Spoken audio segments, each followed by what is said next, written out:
Hello, hello, hello, hello, hello. It's good to see you. Say hello.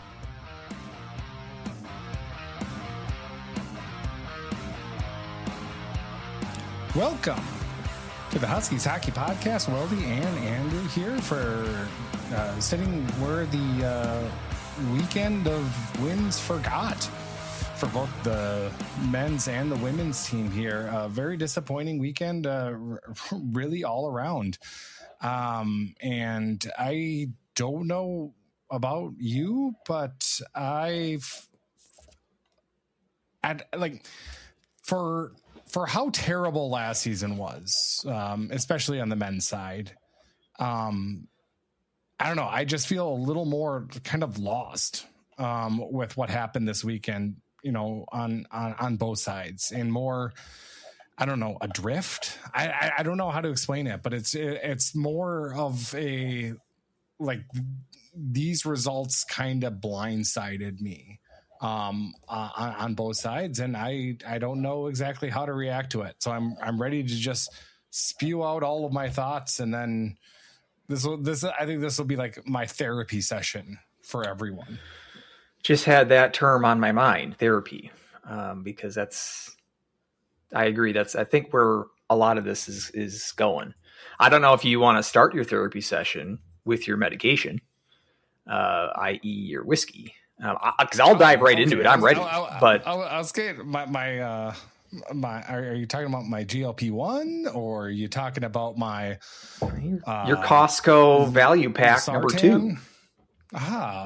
Yes, the tried and true whiskey that's been around for generations. So yeah, let me go ahead and let's start the show proper. So we're talking about whiskey today. Whiskey.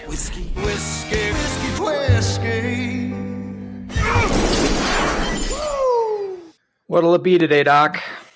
Well, this is a little fortuitous, maybe, as Finland has decided to take some of our women hockey players, our goalie, and as well as probably one of our better defense players. So we're going to Finland here. So I'm going to judge their whiskey and at least salute them for not taking Sunderland, because at least she had 2 goals on Sunday or on Saturday. So, and not only the bitterness of the country gutting our roster, but correct me if I'm wrong, didn't we go to Finland before on this pack and it was awful? That is correct. You got a really good memory. Yes, we did. And it was the lowest of the first pack, 3.2 from Helsinki Distilling. Oh, it was the first pack. I thought for some reason it was more recent than that. But no, it was the first pack. So you went in the Wayback Machine. Well, but no, this is the first nowhere to go. Nowhere to go but up. God, I hope so. For take 2 from Finland. Granted, it's not as bad as the Iceland one from this pack. That was a 2.4. Okay, maybe that's what I was thinking about. But this is Kiro, Kyro. So Kiro. It's a rye. So okay. A rye whiskey. So, which you generally like. Finland. Mm-hmm. I just actually finished a bottle of Russell's 6-year rye. I'm wondering, after he takes a sip here, what's the verdict? It's better. It's not great, but it's better. It's got a really weird aftertaste, like the kind of like a mouthwash type feel. Ooh, that doesn't sound good. Yeah, it's not great. Everything. I don't think that's the kind of compliment that the distiller likes to hear. Yeah, this tastes like an oral hygiene like mouthwash. Some Listerine. This will be like a 6.4.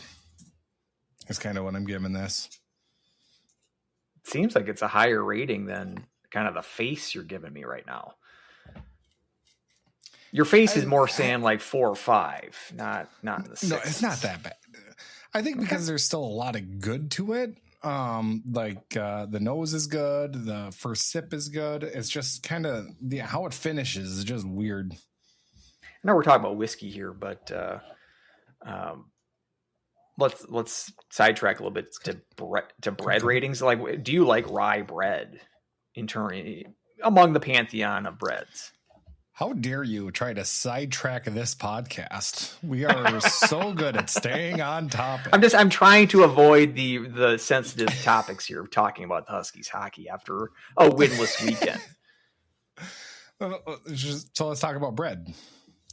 We don't need to linger on it, but it seems like it's one of those food products that you've got to have. It's a strong flavor there. So I think it's either you like it or you don't. I don't really think there's a middle ground when it comes to rye bread. It's interesting. I don't know if I've had enough rye bread to form an opinion. Like I'm not going out to buy rye bread. I don't have it on hand. If I'm at a restaurant, I'm not going to order it. But rye for a Reuben, right? The Reuben comes on rye. I think that's right. I've never had a Reuben because of the sauerkraut, but talk about another strong flavor profile. But I think for certain meats, it's kind of requisite. Like pastrami pastrami shreds through white bread. You got to have a nice tough marble rye. Sure.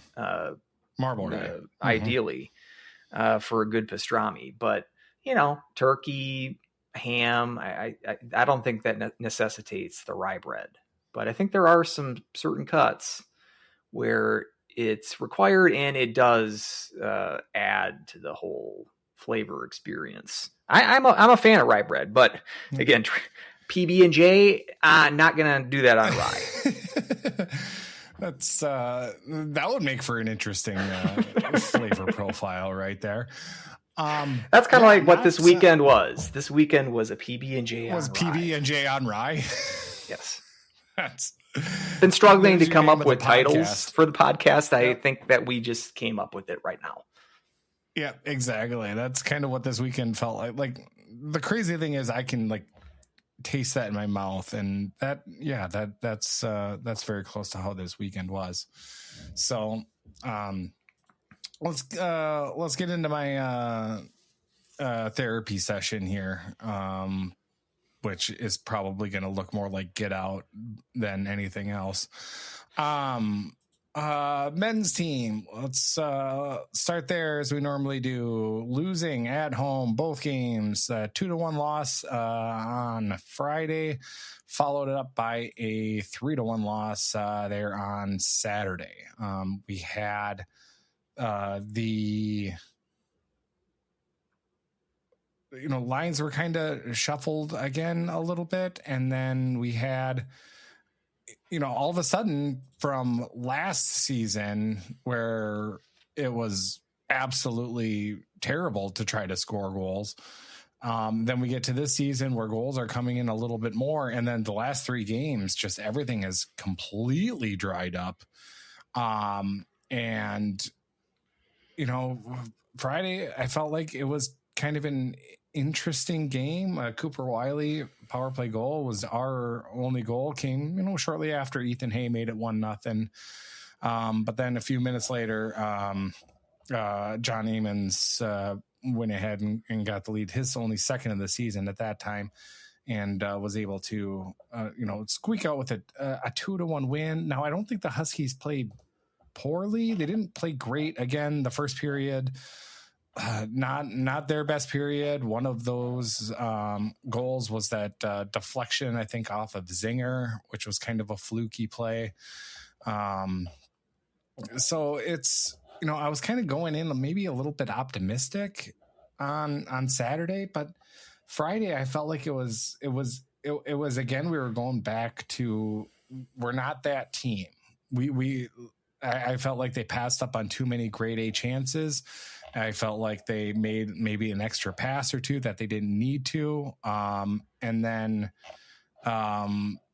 it's just, we made the goalie really all weekend made him look like Hasek out there back at the net, and got some bad puck luck over the weekend. But overall, it's just I don't know. I'm lost. I'm trying to compartmentalize everything. I'm trying to figure everything out, and it's just in the end, it's just our inability to capitalize on these chances that have really stuck with me, and not even capitalize on the chances, but like we have some chances and just not even, getting shots on net, or, making extra passes that are off the mark.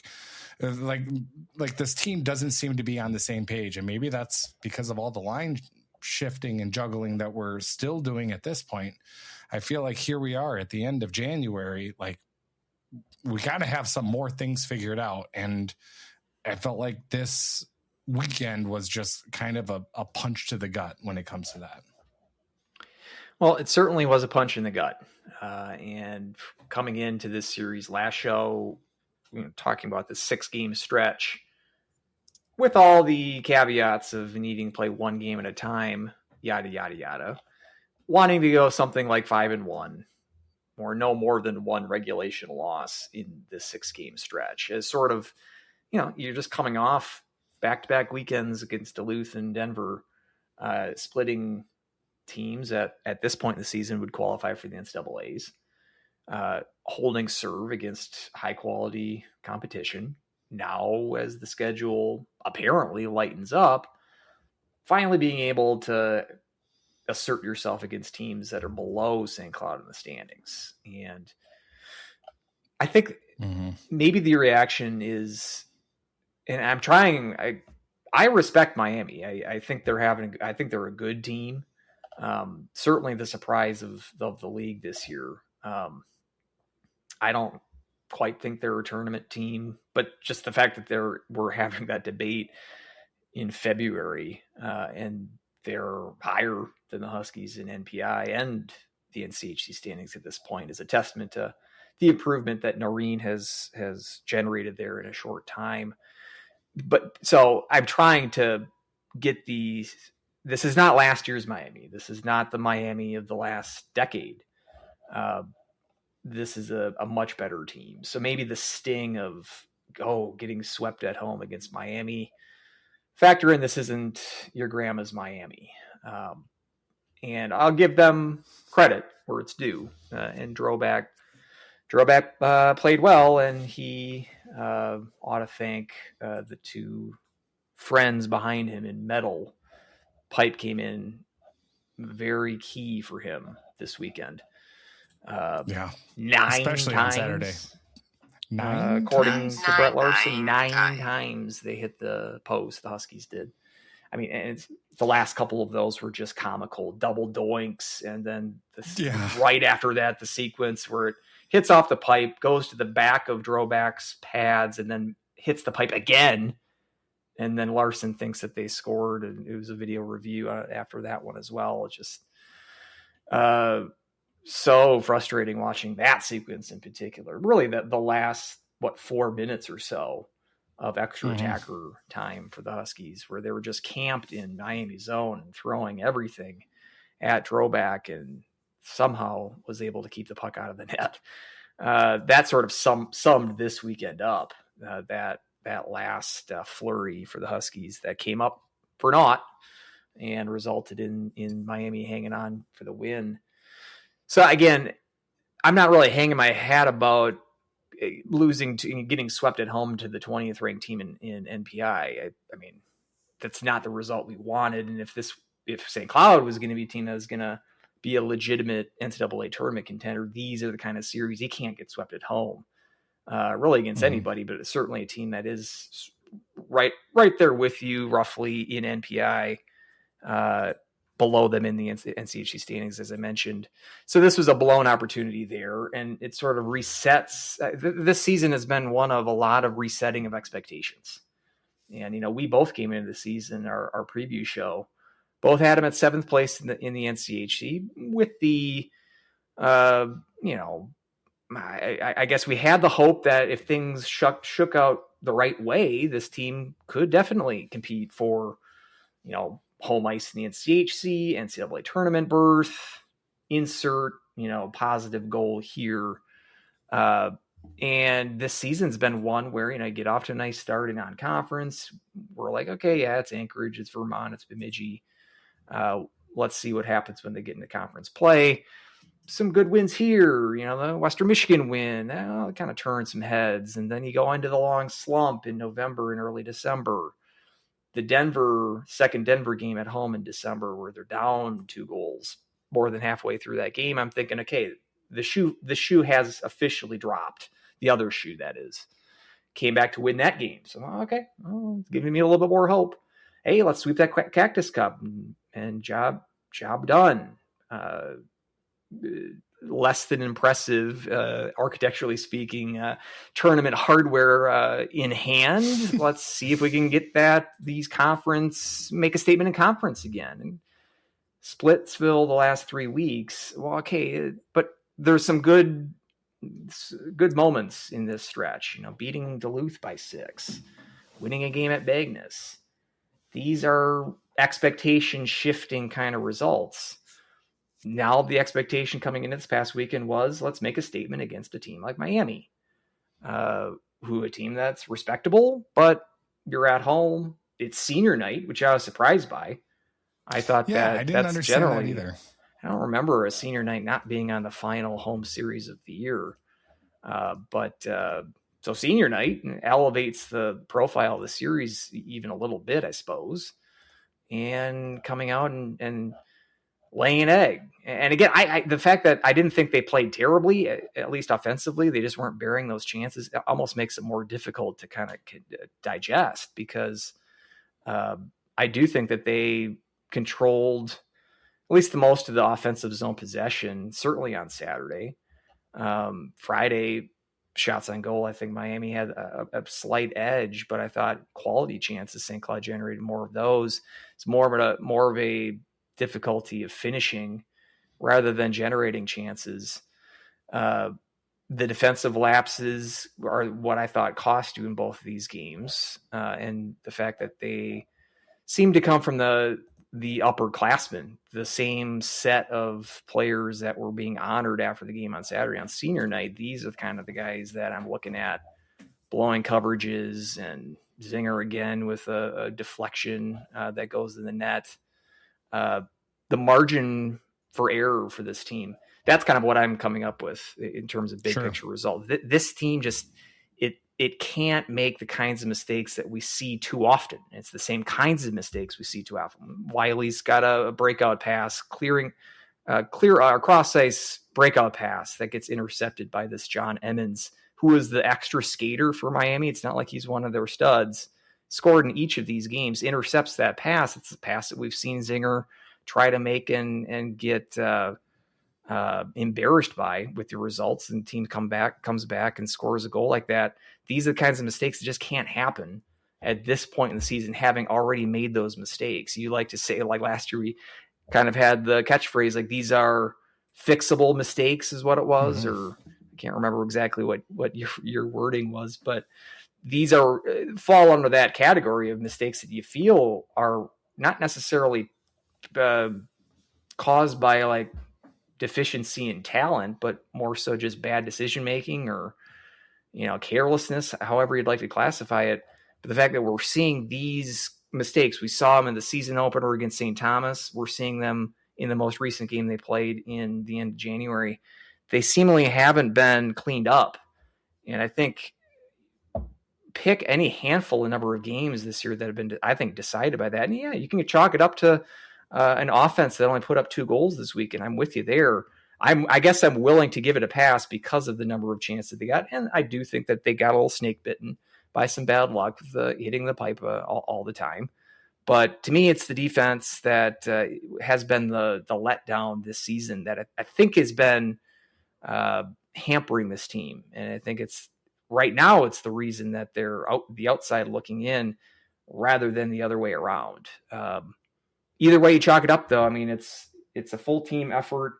We didn't get it from either offense or defense this week. And goaltending I thought was fine, and it was good news that we saw Shostag back so soon from his injury in Denver. I don't think this is a weekend that you can hang goaltending problems as being the main focus. Pick what you want. I mean, you've got a point when you're talking about offense not finishing, and I agree. We've talked a lot about the shuffling of the lines, I think to a extreme and almost to a detriment to this team. Like Ernest and Rode, who we've mentioned have been together basically the entire year. They were split up this weekend.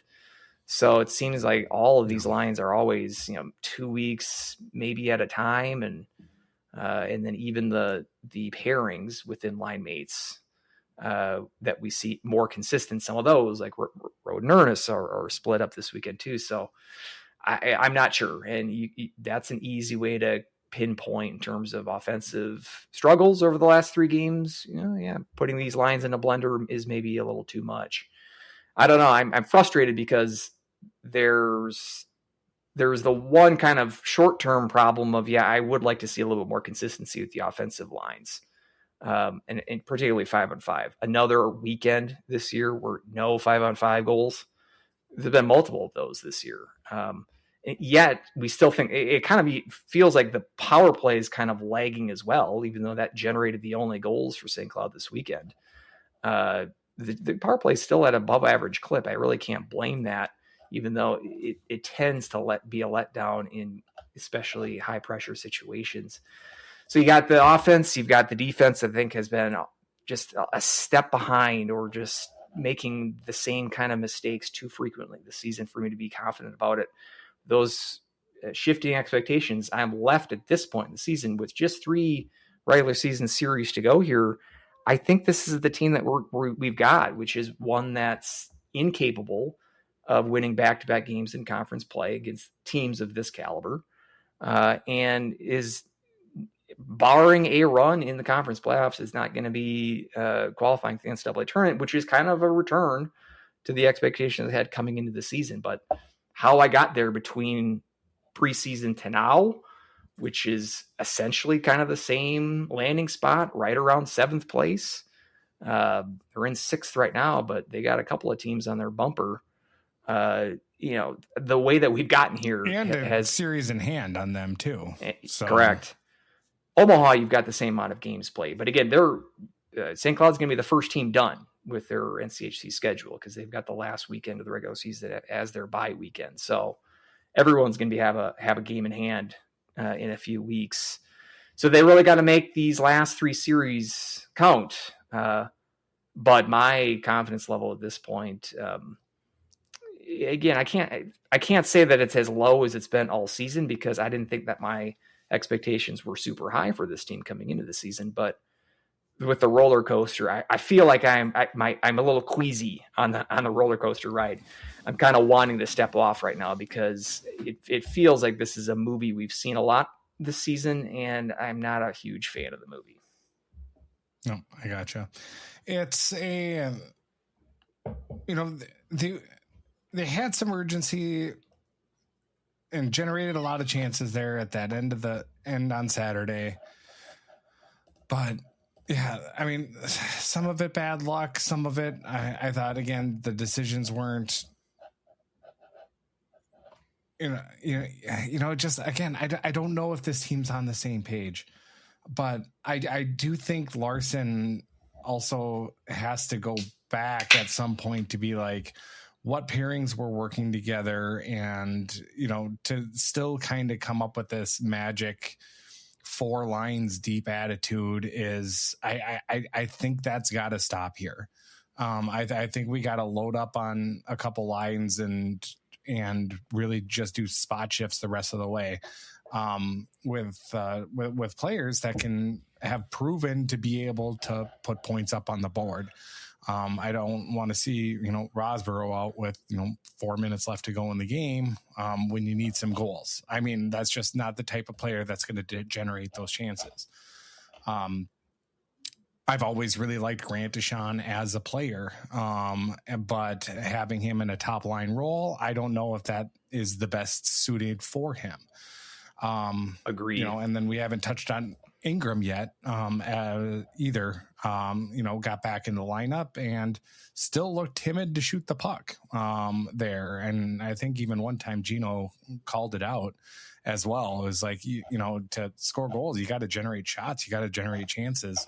And it seems like he's deferring a little bit,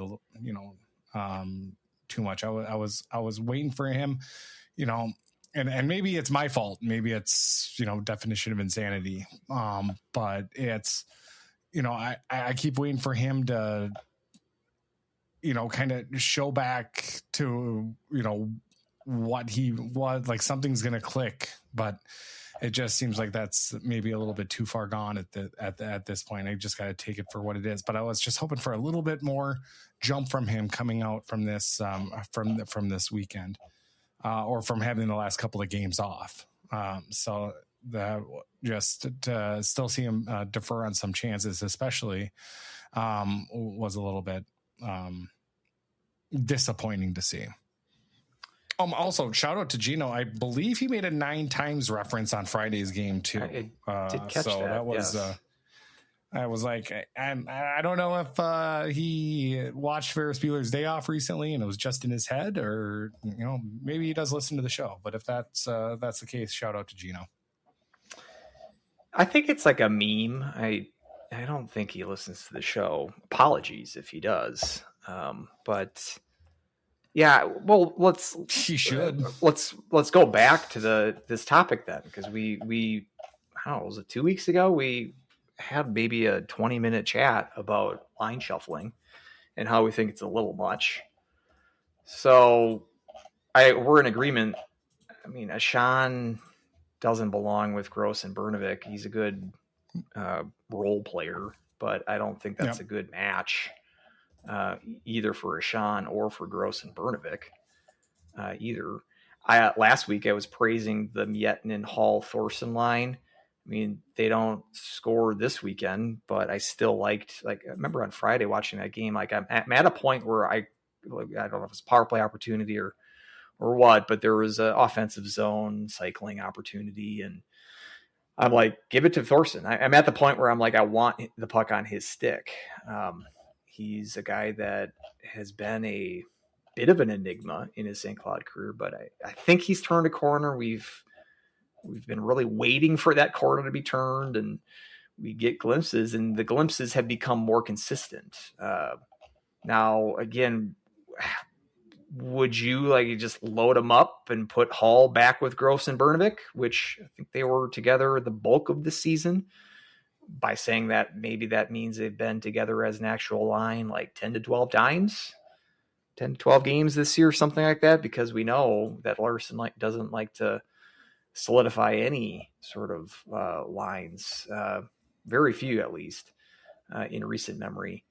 So I mean, there's a potential mix, but then again, like last week or recapping the Denver series, where I was at least liking Hall and Thorson's potential chemistry, seeming like that had come together on that Friday game in Denver. But then I see splitting up Ernest and Rode. So what are the lines that emerge from that? At least on Friday, it's Ingram and Gardner flanking Rode on that third line. And then we got Ernest with Rosborough and Ryman. Ingram then plays with the Rosborough line on Saturday. At least this is what the line chart says. And even during the course of a game, the lines aren't frozen in concrete either. They're always sort of in flux. Again, I'm not really sure what the point of splitting up Ernest and Rode is. I understand that they haven't been racking up the points. Rode, in particular, hasn't scored a goal in NCHC play. He's gotten assists, but hasn't actually scored the goal. Ernest has been scoring more goals, but it's not like these are high point producers. But as freshmen, I thought that they have something developing in terms of chemistry. I'm not really sure why you went and split those two lines up, especially if you're not we're going to put Ernest with Gross and Brnovik, something like that. By shuttling those two lines, kind of breaking them up and putting half of them with the Rosborough line doesn't really strike me as a notable improvement of sorts. So all right, there was me kind of commiserating about these lines and more scratching my head about them. And I threw out some suggestions there. What would you do if the line assignments are your gambit? What are you, where are you putting who are you putting with who in terms of lines? Fix this problem. Just fix it. I mean, if we're going to go, back to front. So if I go like to the fourth line, if you have your grinders, you'd have Ryman, Rosborough, and, probably a Sean back there. That's kind of where you would go for kind of your best bet as to, that line has a specific duty and a specific job. They'll bring some energy. They'll grind it out. They'll bang around. They won't back down. So that's kind of where I would start kind of back there. And then, I would always keep, Road and Ernest together. I think that pairing does really well. I think, if you want to put that, maybe have that even with even Bernovic, and then put Hall, Gross, and Thorson together. I think that would be formidable. Or you have Hall and Werner. There's a lot of things you can tinker with on that side of it as well. So I think there's a lot of good you can have from it. And that's what is really striking to me, is that I'm going to look back on this era of Huskies hockey in the next couple of years and just kind of like, I think there's so many players that I can point to that are individually, I think they're really good players. I think we've got a solid 3-line deep team that should be good enough. But for some reason, these players just all don't click together, or at least they don't click together at the same time throughout the game. And I don't know if that's on coaching. I don't know if that's on personnel issues. I don't know what it's like in the locker room or anything along those lines, but that's what it's going to be really frustrating, is like, we are struggling to keep our head above water when we've got Bernovic and Hall and Gross, and, we've got the emergence now of Thorson kind of coming up. But I mean, especially like those three, you got three people who are, I don't know, like, some of the, I don't want to say tops in the league, but I mean, as far as, they're point per game players, and you have three of them here on your team, being able to contribute night in and night out and still feel like you struggle to score, or you just get snake bitten too much. It's like, I don't know how I'm going to look back on this era of Huskies hockey in the next couple of years to be like, this feels like a lot of wasted talent, to just be meddling in the cellar of the NCHC. Ingram really is kind of the wild card here, or wild card is the best term, but X factor, because you think like him alongside Gross and Bernovic, if we're thinking of the Ingram as of his first 2 years in the NCAA career, 20 plus point seasons, whereas last year, like we were thinking, okay, you extrapolate those numbers, you're thinking like a 30-point season from him last year. That craters. His 2 goalless performances this weekend brings his current dry spell of scoring a goal at 30 games, spanning all of this year and 11 games from last year. It's incredible for a guy that was a 3rd-round draft pick, and he has just stopped scoring goals. So he seems like you slot him, the Ingram of 2023, you slot him in with Gross and Bernovic, that would make a formidable top line, you'd think. Or Hall. I mean, Hall himself, but like, I'm willing to help Thorson out with putting Hall on his line. certainly it seems like the lines that you kind of suggested are the lines that have been intact majority of the season, at least. That fourth line with Rosborough, Ryman, and Ashan, they played the bulk of the season together as that fourth line. And same I'm with okay with them as a Rowe fourth and line. Right. And I'm okay with them as a fourth line. I'm not okay with them getting 15, 16 minutes a night. And they haven't. If you look at, I mean, Ashan's minutes have gone up because he's now on that top line. That kind of strikes me as a too clever by half move. Like, really does that? Like a guy that's been playing a fourth-year player who's been a bottom six guy his entire career. We're suddenly going to put him with Gross and Brnovic, and it seems like a move like I'm missing kind of the point of it. It's not like that line needs more grit and sandpaper. You've got Gross there kind of doing all that kind of dirty work. So that just seems like it's more of a neutering of that top line more than we're going to like tap into something that like a point production from Ashan that we haven't seen before, that he could benefit from those two players. It just doesn't seem to be working. And I hope that we go off that line. No shade to Ashan, who I think is a valuable role player. We've said this a lot in the last couple of years. Talk about like Zinger, Sahlquist, these role players whose roles are greatly expanded beyond their point of, maximum impact for this lineup. And I think we might be seeing that just in a slight, 2 week now. I think they've had that line to Ashan has moved up to that line just in isolation. You've seen the last 3 games, 2 goals scored total across those 3 games.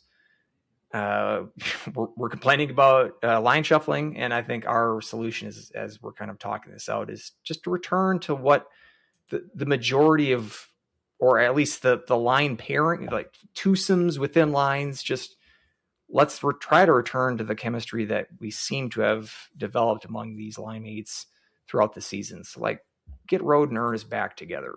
That necessarily wasn't like working to like they weren't Messier and Gretzky, but I mean, I think they as freshmen they were working just fine as a third line kind of center wing pairing.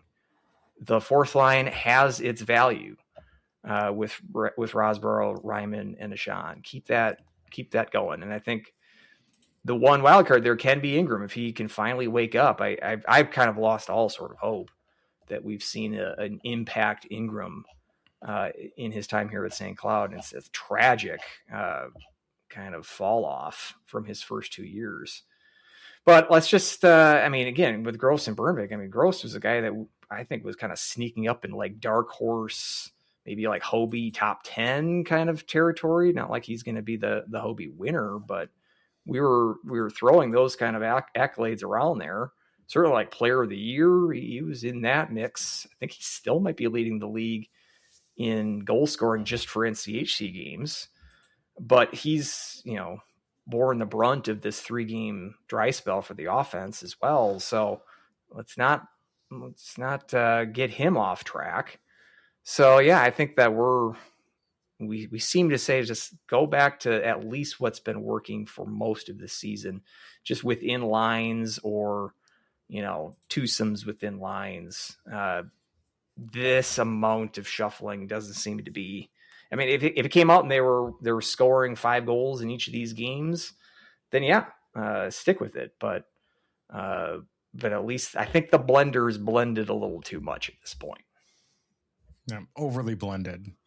Because pureed.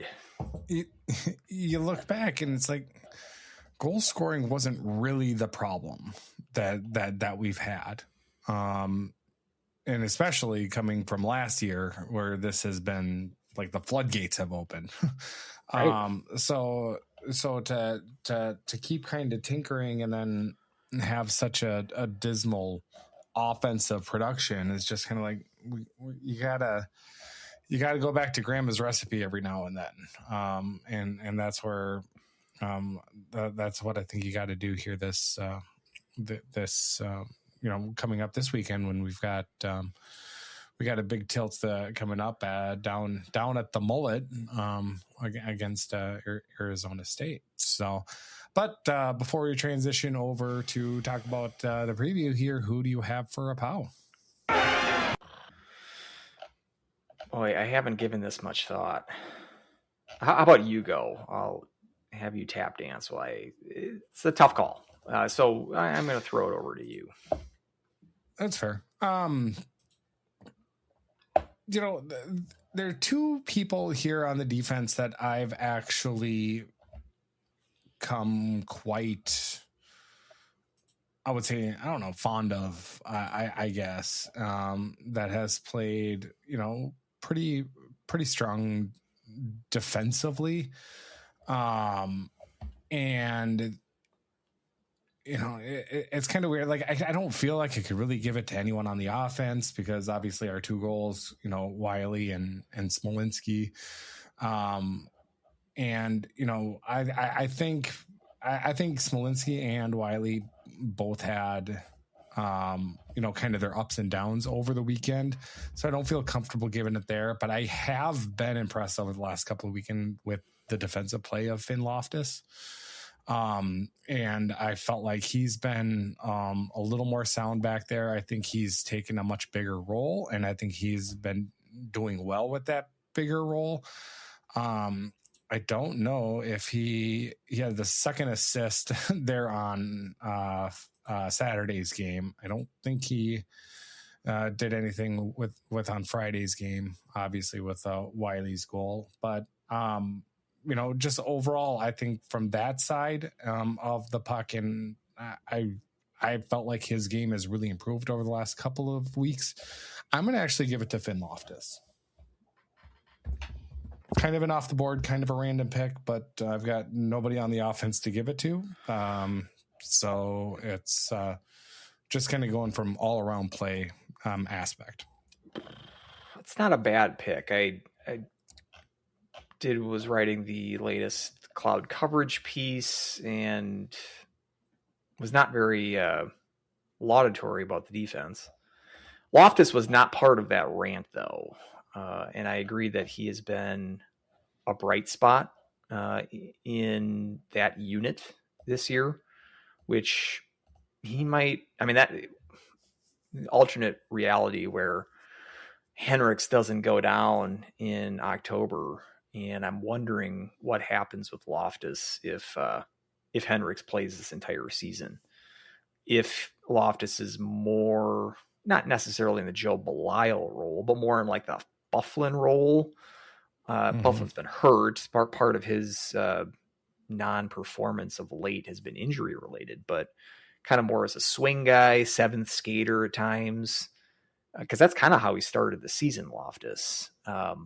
Maybe a tick up on the depth chart than Byfuglien, but not too different in the situation that Thor Byfuglien was in. So he's taken the opportunity, and again, CHN numbers, caveat, they might not be right, yada, yada, yada, but 26 minutes he's logging on Saturday's game. So, he's leading the team in a lot of these games in ice time. And as you mentioned, he's not sticking out in terms of defensive miscues. He has seemingly won a permanent spot, like definitely coming in. If we're thinking about next year, power play quarterbacks, he's got to be number one on that list in terms of returning defensemen. Henricks as well, but Loftus has more experience running a power play than Henricks does at the NCAA level at this point, based on his emergence over the last couple of months. So yeah, 3 cheers for Loftus. You know what? I'm almost tempted, because I did it last week with the women's team, to give it to none of the above. Again, I don't think the offense, certainly we've seen worse performances by the offense this year. I'm thinking like the Friday game up in Duluth, the road game at St. Thomas. You got shut out against Johnny Hicks in Denver last week, coming off the bench. Johnny Hicks, who also shut out Denver this past weekend, so maybe that's not all that embarrassing. But it seems like there's been definitely games where the offense has stood out in terms of being much less impressive. But just with the 2 goals and both of those coming on the power play with length shots from the point, it's hard to give it to any offensive member either. So I'm kind of tempted to do an NA, but I feel like they played better than how the women's team did last weekend against the Gophers. So you know what? I'm just going to go with you because I've said all the good things about him. I'll go with Loftus as well in want of a better candidate. Well, I am happy that we are in agreement because I felt you like talked that was me a into bit it. of an off-the-board pick. No, you made a good argument. Yeah. So I'm really excited to actually see his development come through in Huskies jersey. So that's I think you can call at least the early return a good portal pickup for Larson. Yep. Like if we're gonna count that like a trade with Warren Clark trading up for Finn Loftus, I think you won that trade. So well done. Let's transition over to Arizona State this weekend down at the Mullet. So they'll go ahead and trade in this negative degree weather that we've had as of late, or at least single digits here. I think it finally got up to for some sunny and downright tropical Arizona weather. How's the weather down there in your neck of the nape of the woods? It's 70 something today. It was great. There we go. So it's Arizona State, which has had kind of an interesting season. I think they kind of came in with very highly touted, but they've had a lot of clunkers throughout the season, but they've also ran up some high scoring games too. So I think it's going to be kind of an interesting series for us because I think both of these teams, the Huskies and the Sun Devils, are very boom or bust, so to speak. I think, both of them can look incredibly good and some of them can just kind of lay stinkers. So it'll be kind of fun to see what this weekend, is kind of going to shape up to be and what, how these teams are going to match up against each other.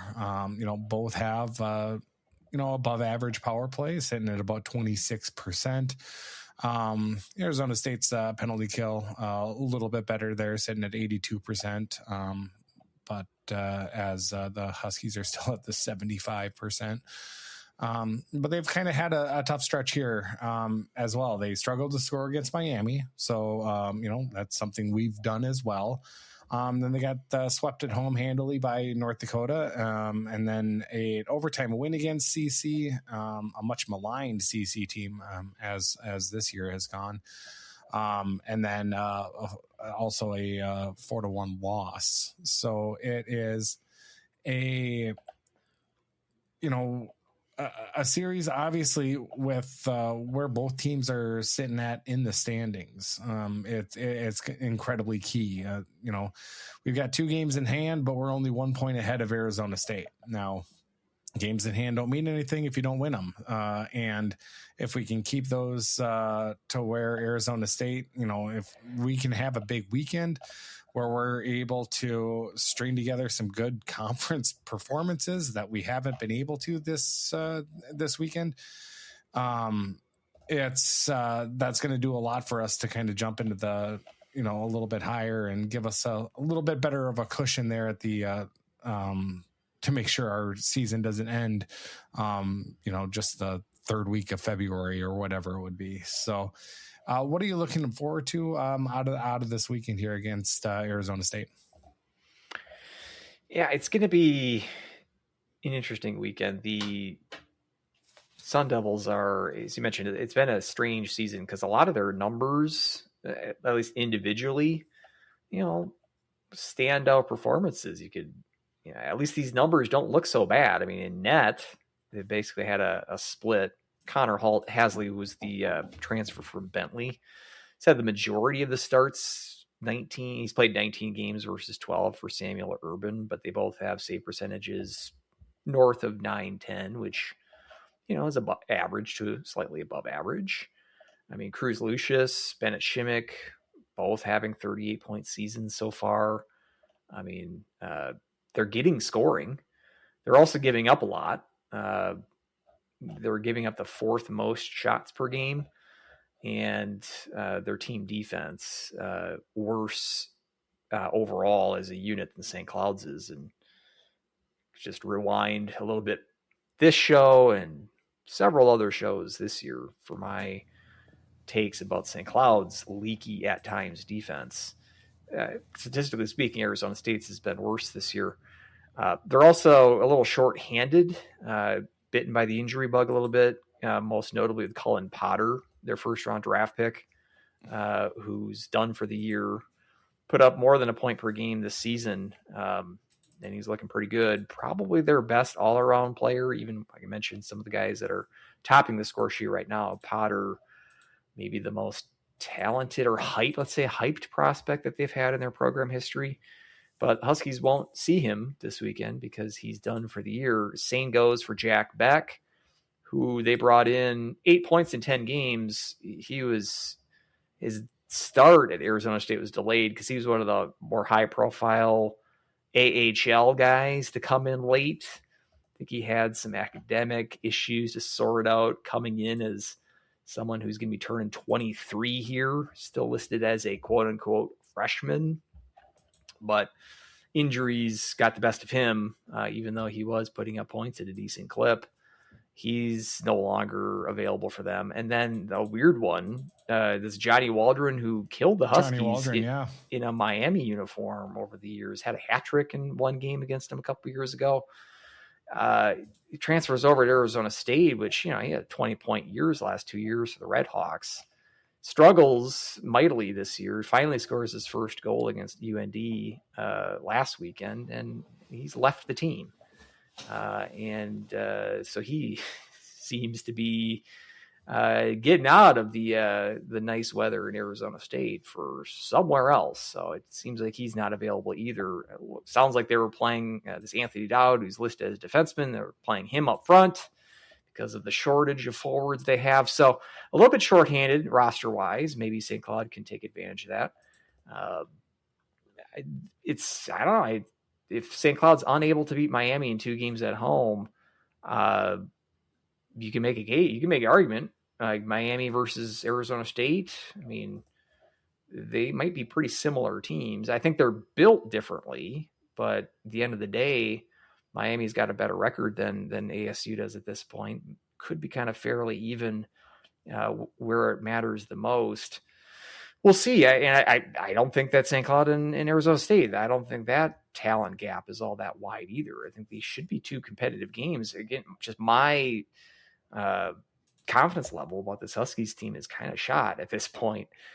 If this is how we're coming in, the Miami series for me, and we've had these points a couple of times this year. I mentioned that Denver comeback, also like the Omaha game where they lose on Friday after getting up 2-0, and then they give up the first goal on Saturday.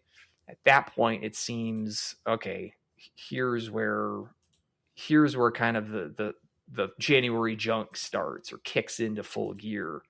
That was avoided in Omaha. It was avoided at the end of the first half against Denver.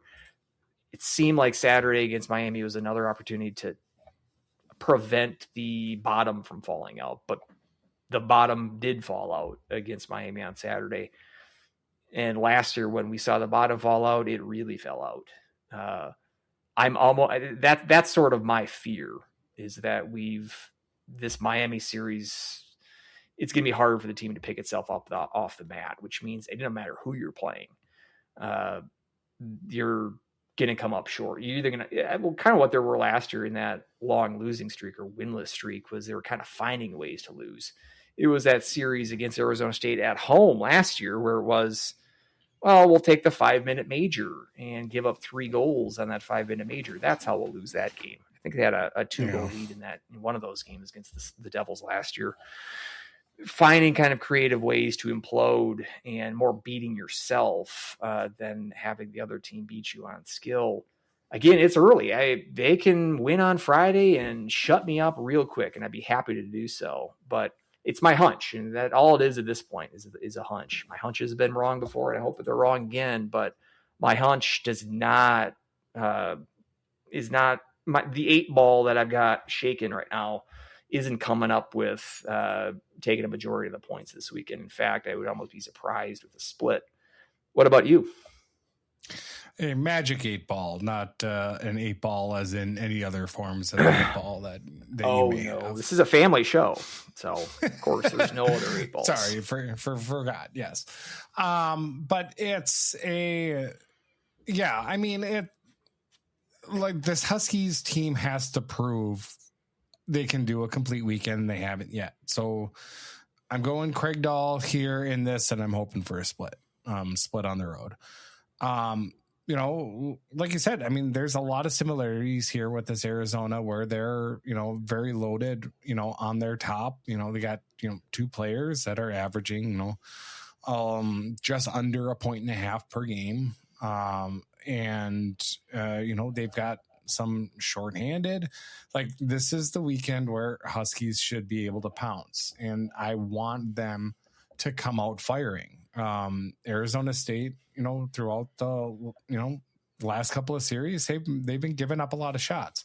Now, I don't know if it's the itchy trigger of the Colorado College scorekeeper, but both games in Colorado Springs, they were outshot by about 20 shots each game.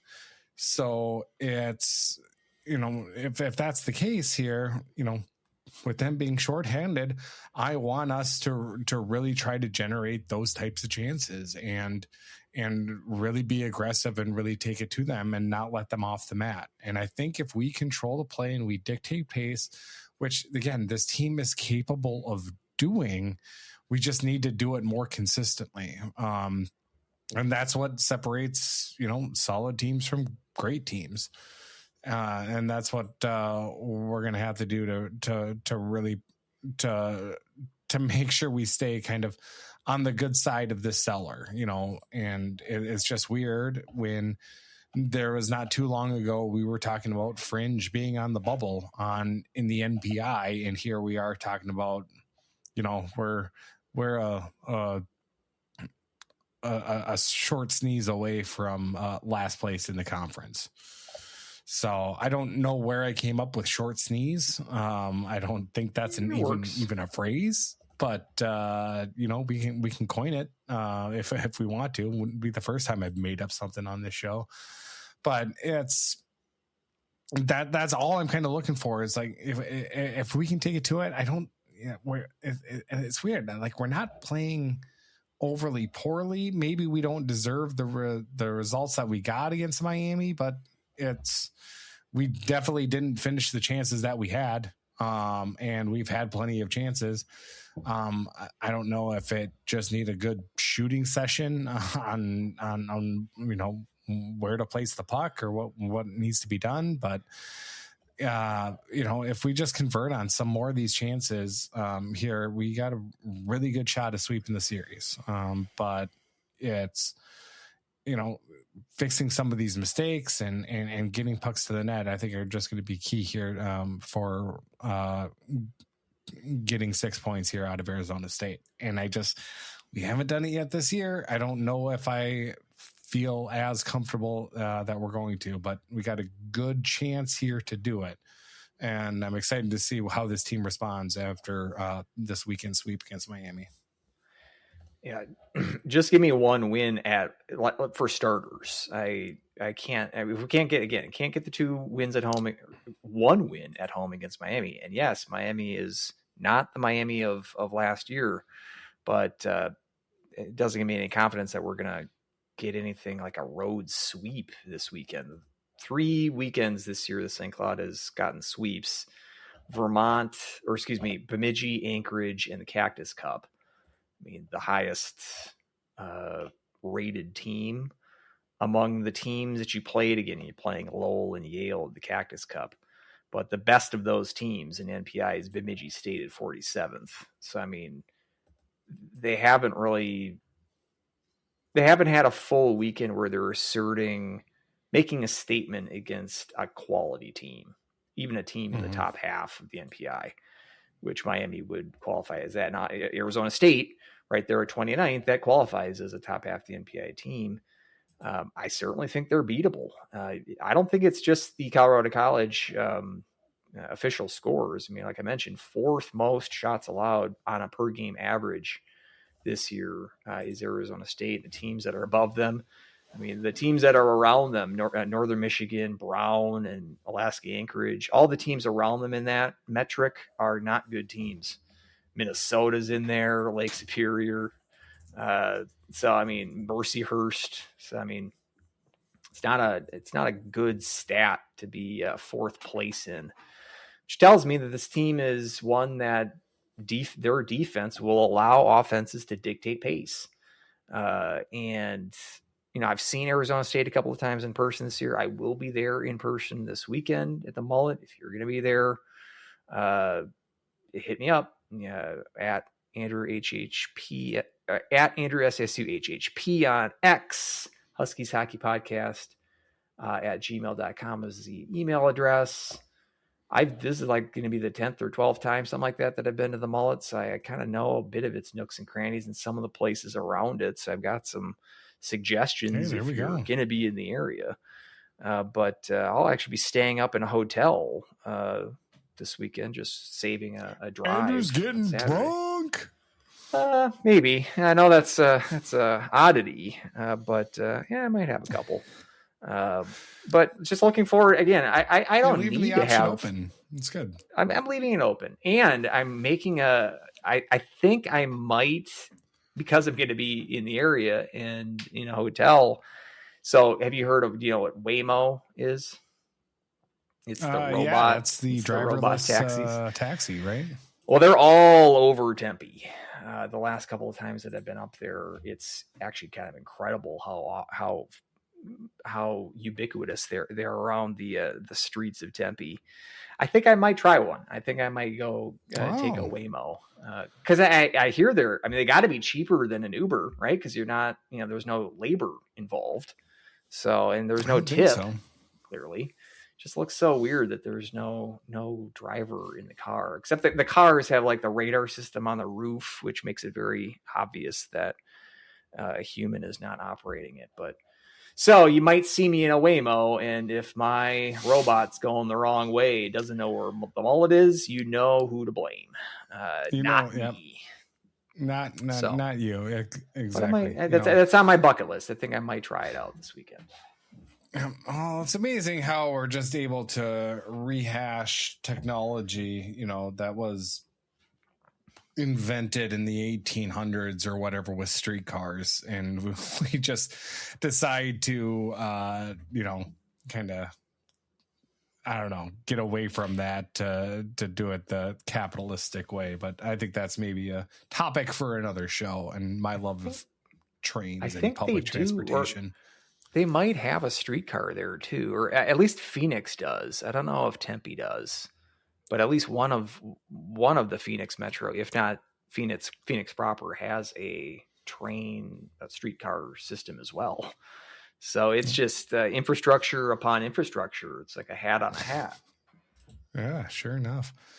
Then the weekend after that is our last weekend of the season, which again will not include senior night. Apparently, maybe for the love is in the air for Valentine's Day, so they don't want to mush it up with senior night, or they don't want to. And I don't know why. But yeah, it's kind of odd because and I mean it was both also. Friday was fan appreciation night as well. So usually those are reserved for the last series of the year. Maybe they forgot. Maybe they just didn't realize that CC's on the schedule. Oh, that's right. We forgot about the Tigers. Oh, what if they scramble and they have another fan appreciation night in the CC series? Like, wow. Like somebody, like some work study person printed up like 5,000 flyers for the dates and didn't realize that the last weekend was, oh no, that's at home, not at CC.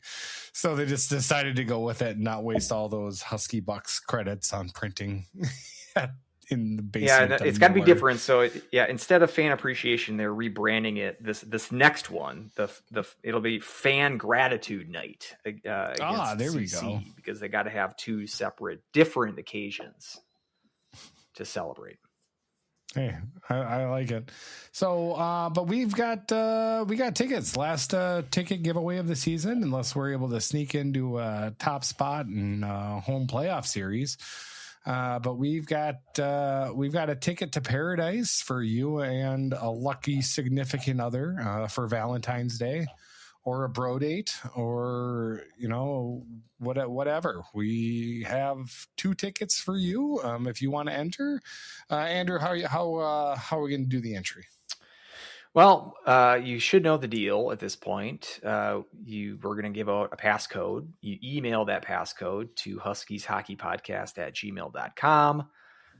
We'll give you till Sunday at noon, let's say. Sunday.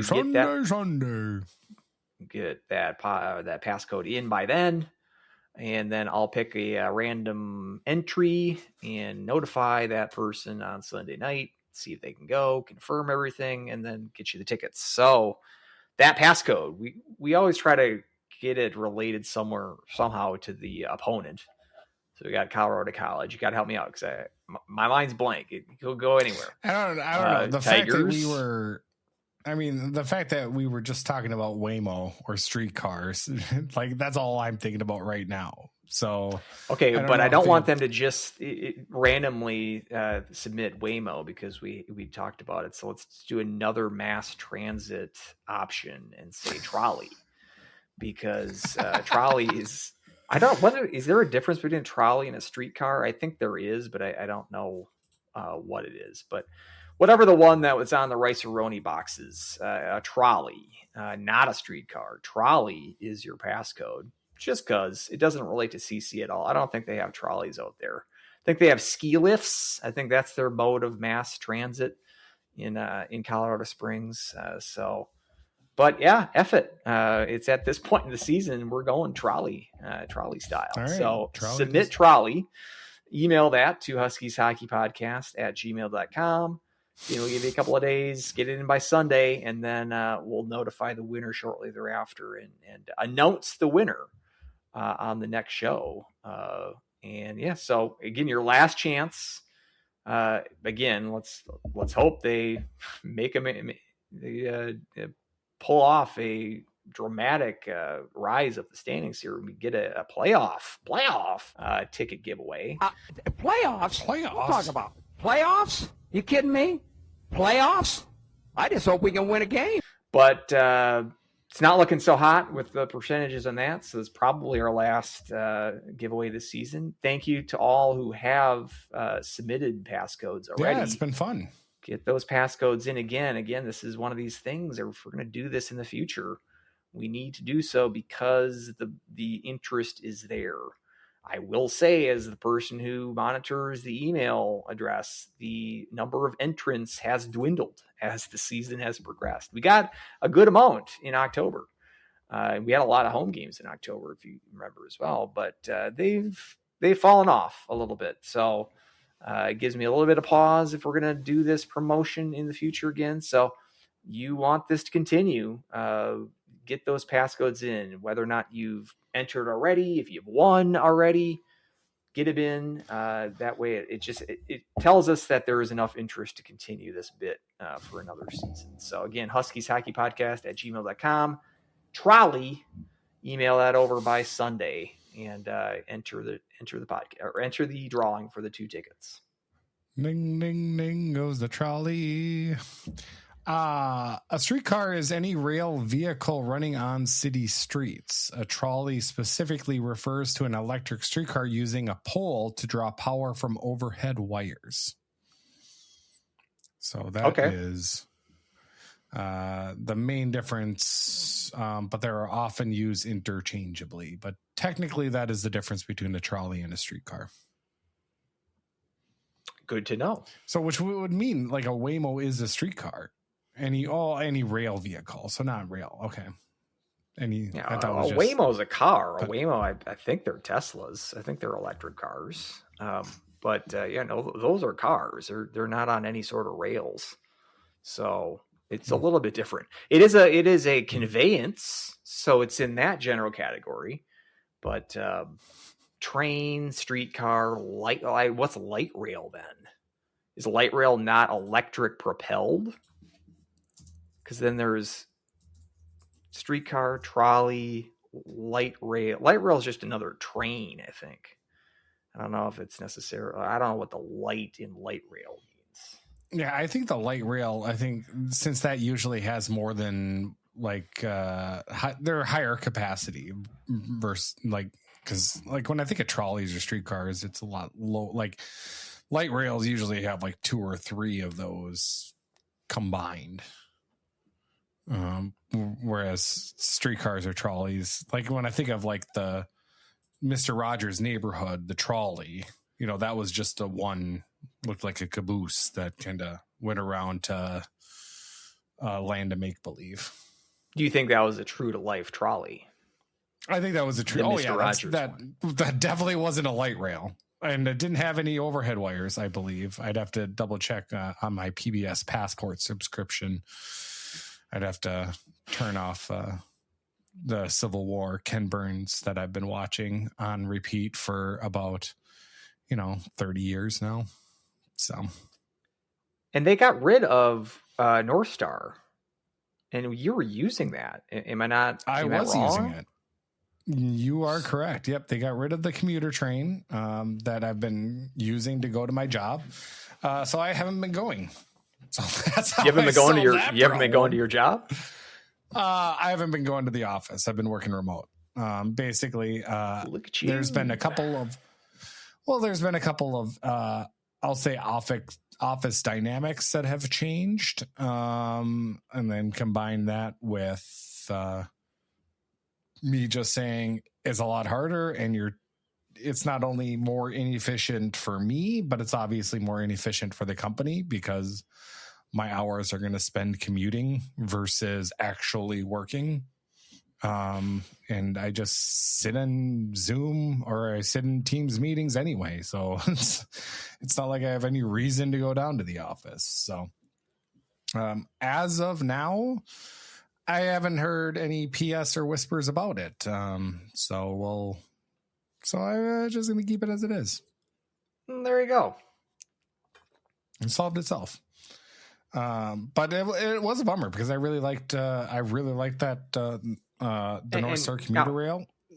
Was that just a train, or how are we classifying that? Was that light rail, or I think that was? I mean, yeah, I would classify it as a train. So we need to get a train, like an infrastructure expert on this show. Maybe for a summer. One of my favorite YouTube channels is Not Just Bikes, and I could reach out to him and have him on the podcast. I mean, he's going to say no. He's actually a pretty big podcaster in the train / he's from Amsterdam, or he used to be from Canada, but now lives in Amsterdam. But he's very big in the infrastructure of, trains, bike paths, walking, like very, very big in has a whole channel dedicated to that. It's a very interesting channel. I really like it. But I can see if you're really against public transit, you would absolutely hate it and say it's a waste of money and everything needs to be monetized or everything needs a bottom line. I don't know. I don't understand, but that is way too far into a different aspect of what this podcast normally goes. That's what makes this show highly listenable, is what I've heard. My favorite history professor at St. Cloud State, Don Don Hofsummer, his like specialty was trains, like of the Old West. Wrote a couple of books on trains. He's like a train historian, which I wonder if he's still around. He's got to be pretty old now. And he was old school. He was a guy that he didn't use email, didn't use a computer, typed his syllabus out on a typewriter. So, and that was like 2004 when I got there. So, yeah, I don't even know if I could get a hold of him if I wanted to, because I don't know if he uses a phone, sending out a smoke rotary signal, phone. maybe. But he would be, he's interesting guy. But yeah, trains are fun. Yeah, it's I love trains. Maybe a different episode. Maybe a summer episode we can talk about how maybe that's our spin-off show. It's planes, trains, and automobiles, Huskies hockey plus infrastructure talk. It's the crossover podcast that nobody wants. That nobody wanted. So exactly.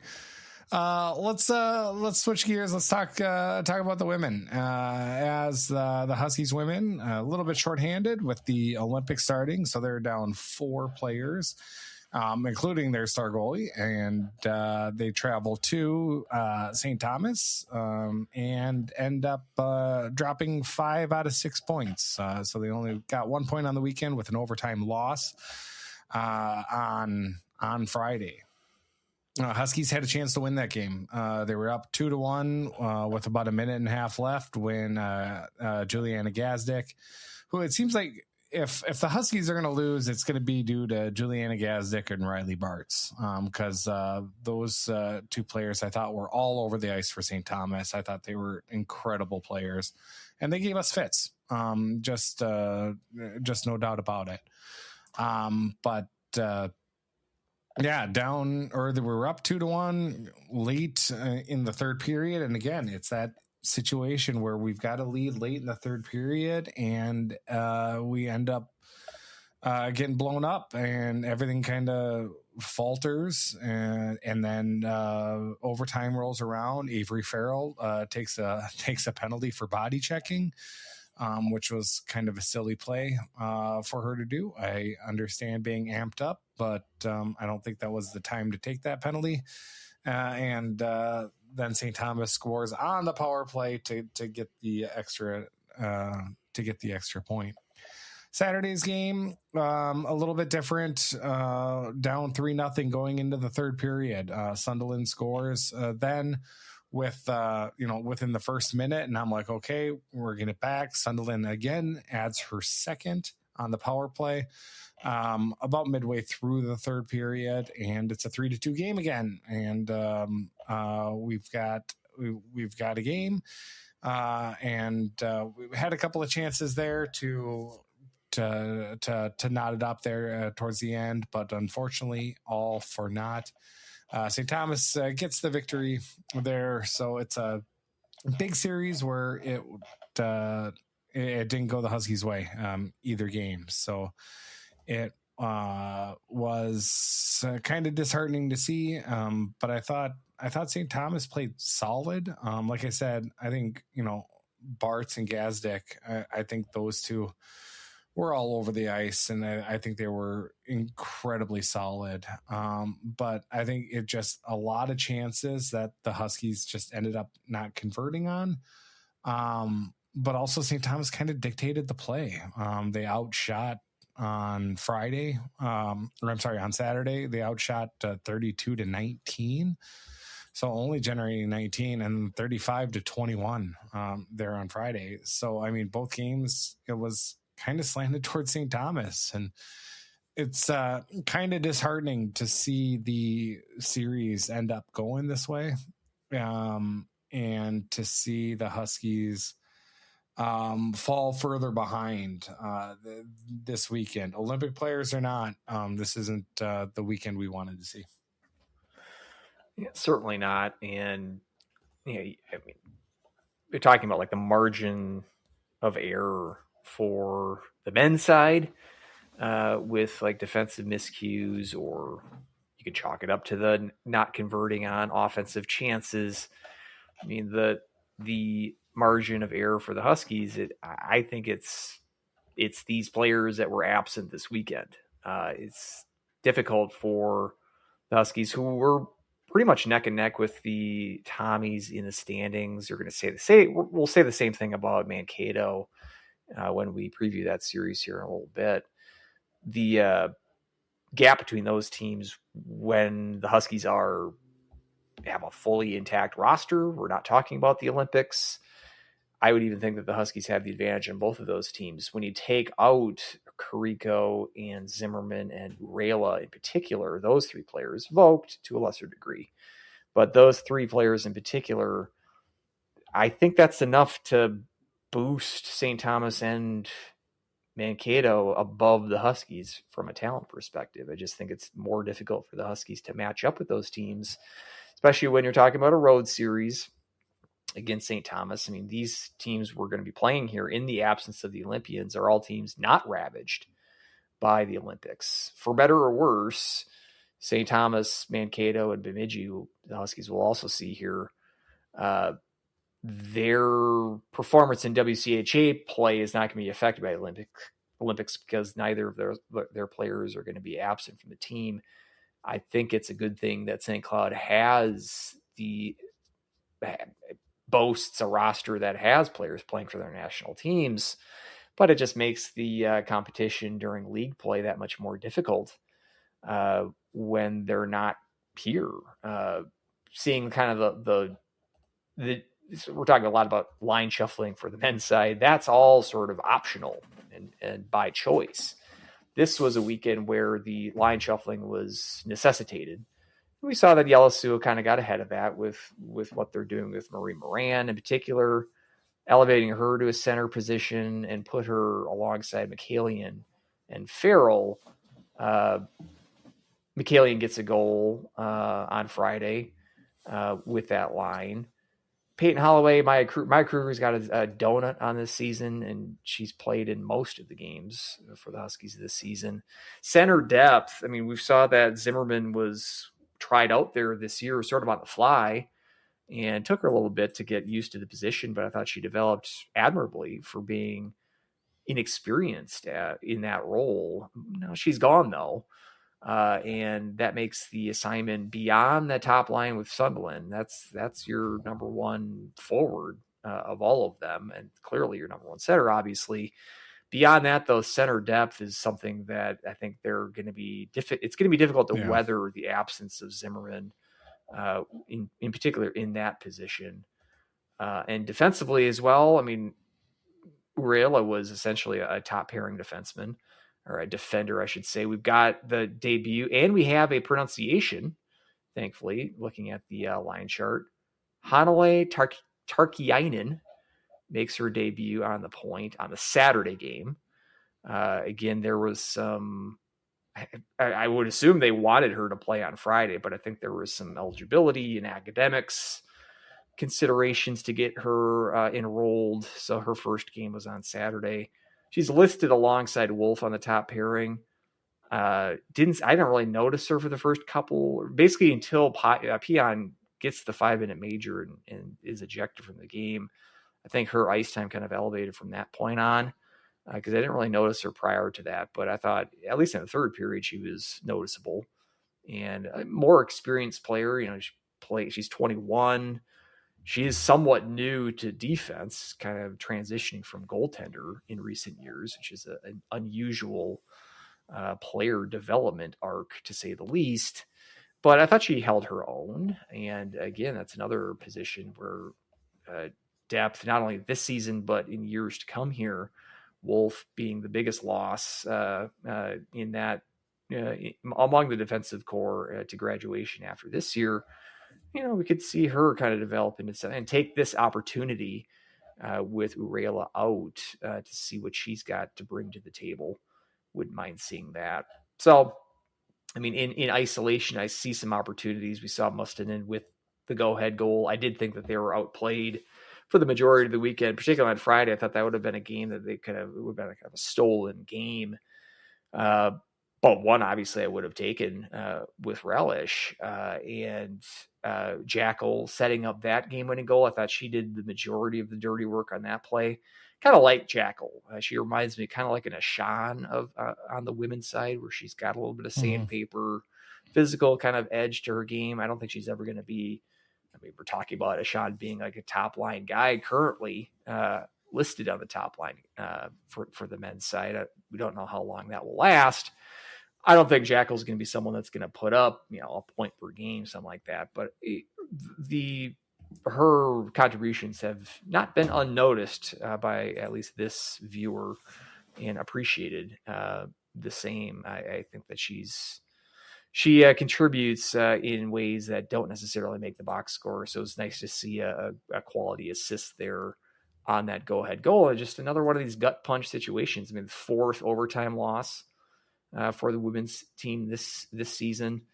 Their performance in overtime is better than the men because they have a couple of wins in overtime. But the loss that they've had, and this was the third after the Friday game, that was the third game this year. All games to that point against St. Thomas had gotten into that extra session, 2 losses and 1 win. And again, another 1-goal performance, 1-goal game in that Saturday game 2, and getting behind 3-0. It's going to be a tough hill to climb. They almost did it. I mean, they definitely had chances after making it 3-2. They were controlling play for the first time really that weekend, I thought, in that third period on Saturday. And just disappointing that come out of this weekend just with the 1 point.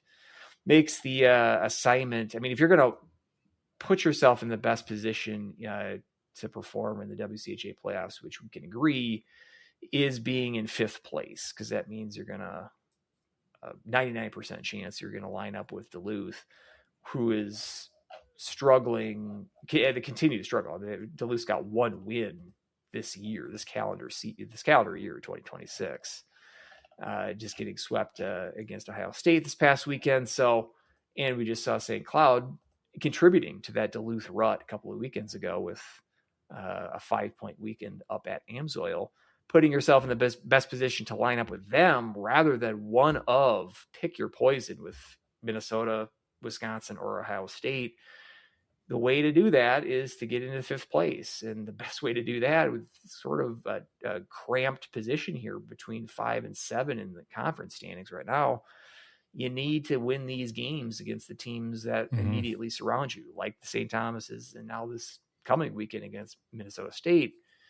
Obviously, 5 points surrendered to St. Thomas kind of puts the Tommies in the best position right now.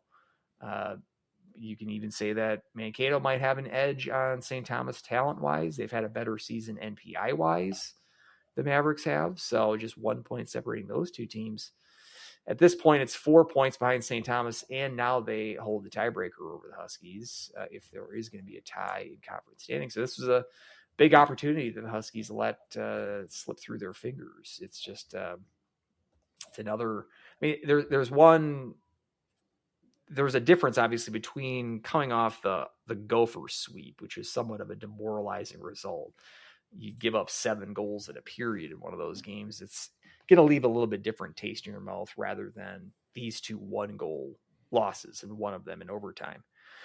So, I mean, and even like the St. Thomas series can almost hurt more because you felt like you were right there. Whereas the results are a little bit more definitive in the Gopher series. These can kind of tend to hurt a little bit more because not only was the results so narrow, or the margin was so narrow, but the fact that you probably have Carrico in net, you probably have Orela and Zimmerman back in the lineup, you probably win at least one of these games, if not both of them. And that's, to me, it makes it hurt a little bit more because Sure. This roster as it was constructed was better than what the one we saw in St. Thomas because of the fluke of the Olympics and the overlap of the two seasons. It's disappointing. And clearly, I look at the cream of the crop of the WCHA. All of those teams are also losing. Duluth mentioned. I mean, they're all losing players to the Olympics as well.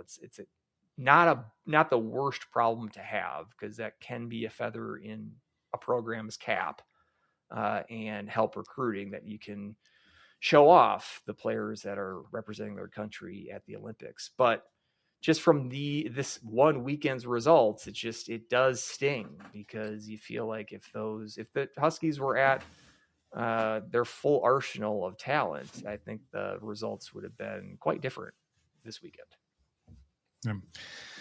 It's kind of demoralizing looking at it from that sense. Especially knowing the type of players that are gone. And, I thought JoJo played fine in that, but like, especially on Saturday, I mean, there was the one breakaway that she went into the net as well. Yeah. That was just kind of like, I don't know. It's that's not a common mistake to make. So, but it's, I had a couple of observations that I wanted to kind of bounce off you, and maybe I'm way off base, maybe I'm not, but,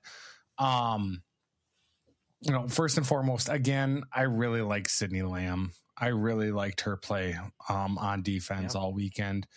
I think she's incredibly strong, and I'm really excited to see her perform throughout her time in Huskies, in the Cardinal and Black. This is kind of maybe my first weekend ever, but at least the first weekend in as far as I can remember, at least, that I got really annoyed with Alice Oriole. And I got annoyed that she isn't more selfish. I think on Friday alone, there were like 2 or 3 specific opportunities where she had a chance to rip a shot and she deferred to pass. One of them was on a 3-on-1, where she decided to pass it instead of, trusting your shot or trying to just become a better teammate or whatnot. I mean, maybe if you're a center, go ahead and pass and distribute or whatnot. But if you're a wing, like, I want you to score. And she has the talent to be a proven goal scorer. I want her to rip the puck a lot more often than she is. And this was the first weekend I was actually really frustrated with her play, because I felt like there were a lot of opportunities where she deferred instead of just trusting her ability to, just shoot and pop a goal in. That's something that I got frustrated. I don't know if you saw any of that or if I'm way off base. No, I thought of, there was the one that I'm thinking right now. It could have been a breakaway. I think it might have been at the end of a shift. Maybe she didn't have as much gas left in the tank, but it seemed like if she had an extra step, she could have gone in on a breakaway. Defender for St. Thomas kind of caught up, became a 2-on-1. She tried to pass it over and it was broken up. And it was one of those ones where it was a grade A opportunity that, resulted in not even a shot attempt. And it was frustrating. And it made me think of her performance against St. Thomas earlier this season at home, where I thought that she scores the overtime winner in that game and is all over the ice in the overtime session in particular. With the 3-on-3, she was dominating, actually skating circles around St. Thomas's, the 3 players they had on the ice. And so again, some of these opportunities might have been at the tail ends of shifts. It might not be the best, the best examples to grade her overall play on, but it did stand out that again, when you contrast it against the St. Thomas series from earlier this season, she's got some ups, she's got some downs this season. It has not been a very consistent season for her. We've kind of mentioned struggles against kind of the upper echelon teams of the WCHA. I wouldn't classify St. Thomas among that group, of course, but typically these are the kinds of teams where she does stand out. She is able to assert her advantage over teams that have this kind of talent, and to see her, kind of generate some opportunities, but then not have those opportunities not just come to fruition, but even kind of develop into something that can lead to goals was definitely frustrating. So I don't think you're off base there. And before if you have any further thoughts, go on. But I did want to also agree too with Lamb. I think, this, and McKalian, we can kind of lump her in as well in this kind of mini conversation, because my next point was about McKalian, but okay, well, good. Exactly. I'll say my piece because it kind of dovetails with Lamb and talking about just impressive freshmen. There's a lot, volume wise, there was a lot of freshmen on this roster. It still is a very young team. Not going to be losing much to graduation, and let's hope not much to the transfer portal, although that can always be a wild card. So, that's kind of one thing that keeps me interested in these games, even though how this weekend kind of developed, it gives me, somewhat like the men's team, it gives me less optimism that they are going to at least put themselves into that position. Let's say the 5th place position to match up with Duluth. This weekend might have prevented that best case scenario, for instance, but it still is an interesting team to watch because of how much youth is going to be coming back to this team next year, and how this remainder of this season can feed into building momentum for next year and sort of solidifying roles for next year. Lamb's one where I'm expecting her now, with Wolf going to be graduating. I'm expecting her to be, with Urela, Reagan Bulger, expecting that to be your defensive core next year, and perhaps for Lamb to be the top of the heap among those players. And the same with McKalian, who it seems, I don't think she's been as inconsistent as Soriel. There's been stretches where she's gone a few games without scoring goals or putting up points, but I think her performances particularly aren't dependent on the opponent. Like we've mentioned this before, like she's put up points against the Wisconsins and Ohio States of the world, where Soriel struggles more so in those kind of situations. But this weekend was another one. She gets her 10th goal of the year. And that's a pretty good mark. I think that was actually one of our preseason picks in terms of how many goals she would have. I could check that here on the fly as you kind of wax poetic about your thoughts on McKalian as well. I'll double check that. But just to say that, among the forwards, I think clearly McKalian is the most impressive, and certainly among the defenders. Lamb has proven herself. She's leading the team in plus minus, take that for what you will. I think that's a reflection of the quality of play that she's put forth, and emerging among the better defenders on this team. It doesn't matter, freshman or no. Continually throughout the year, I think she's improved as the year has progressed. You can't say that about all the freshmen, or even all the the entire roster for that matter. I think she is one that's consistently improved since day one. And I'm really excited to see how she continues that development in years to come. But McKalian, I could say the same thing as well. The trajectory hasn't been as consistently upward as Lamb's have, but we get enough of these kind of jolts, these dopamine hits, so to speak, from McKalian, seeing these snipes and putting the puck in the back of the net at a consistent enough pace that gives me confidence that she's only going to develop further than this. So yeah, another good weekend for her, I thought. Yeah. And, like you said, she nets her 10th goal of the season. It's her 16th point. And I sent this out. Last freshman with 10 plus goals in a season, all were in the 06-07 season with Holly Roberts, Megan Fizon, and Caitlin Hogan. Holly Roberts had 18 that season. So it was to see, a dynamic freshman that is able to put the puck in the net. We have not had at St. Cloud State in 20 years, which is just kind of bonkers to think about.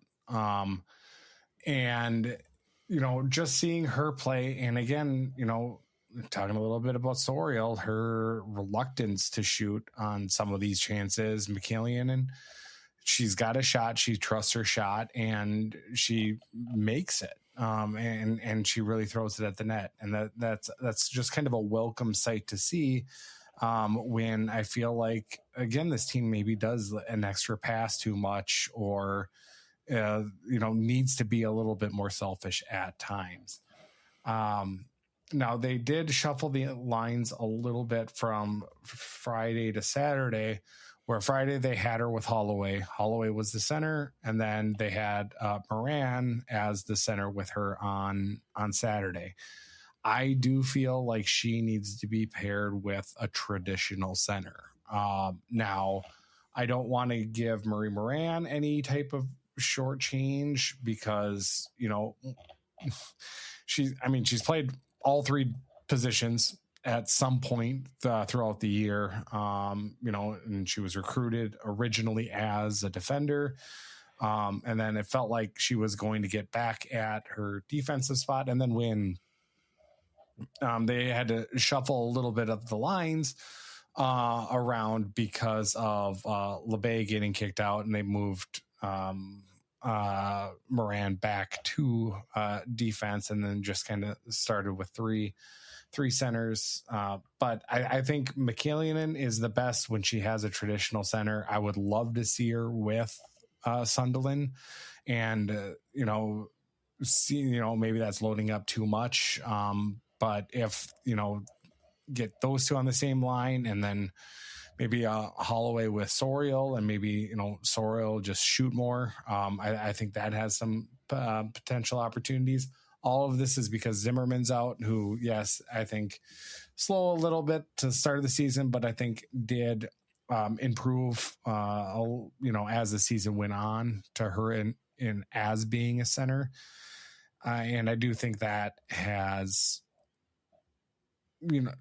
I just think that her being with a center is really what you need. And yeah, the center depth right now, especially on this team, is really lacking. And we've talked about, or at least I've talked about quite a bit on this podcast, where you win through the middle, and that center depth is so important that you need to have those. I think the men's team was really struggling when Werner Miettinen was down, as a center, and then we had to kind of hodgepodge centers in those kind of instances.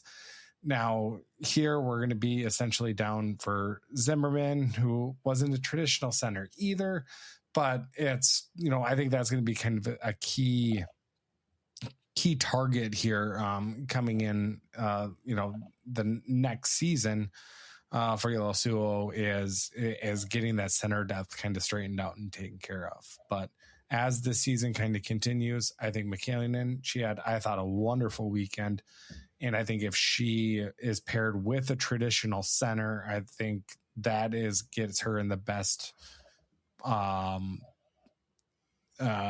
chance for success. But I thought she was buzzing around the puck every time out there. So I thought I can't say enough good things about her weekend, even though she didn't, came up a little bit empty handed there on Saturday, but I thought she was still making some really good plays out there. Yeah. I'm looking. So the prop bet is a freshman going to be among the top 3 goal scorers for the Huskies this season? You said no. I said yes. Still got some time left in the season, but right now I would win that, because among goals scored, not points, just goals, she's number 2 on the team right now, just behind Sunderland's 13. McKillian's there with 10. So she would be among the top 3 in goal scorers right now. Do you know who the number 3 goal scorer is on the team currently, without looking? Goal scorer? Just goals, not points. Just goals.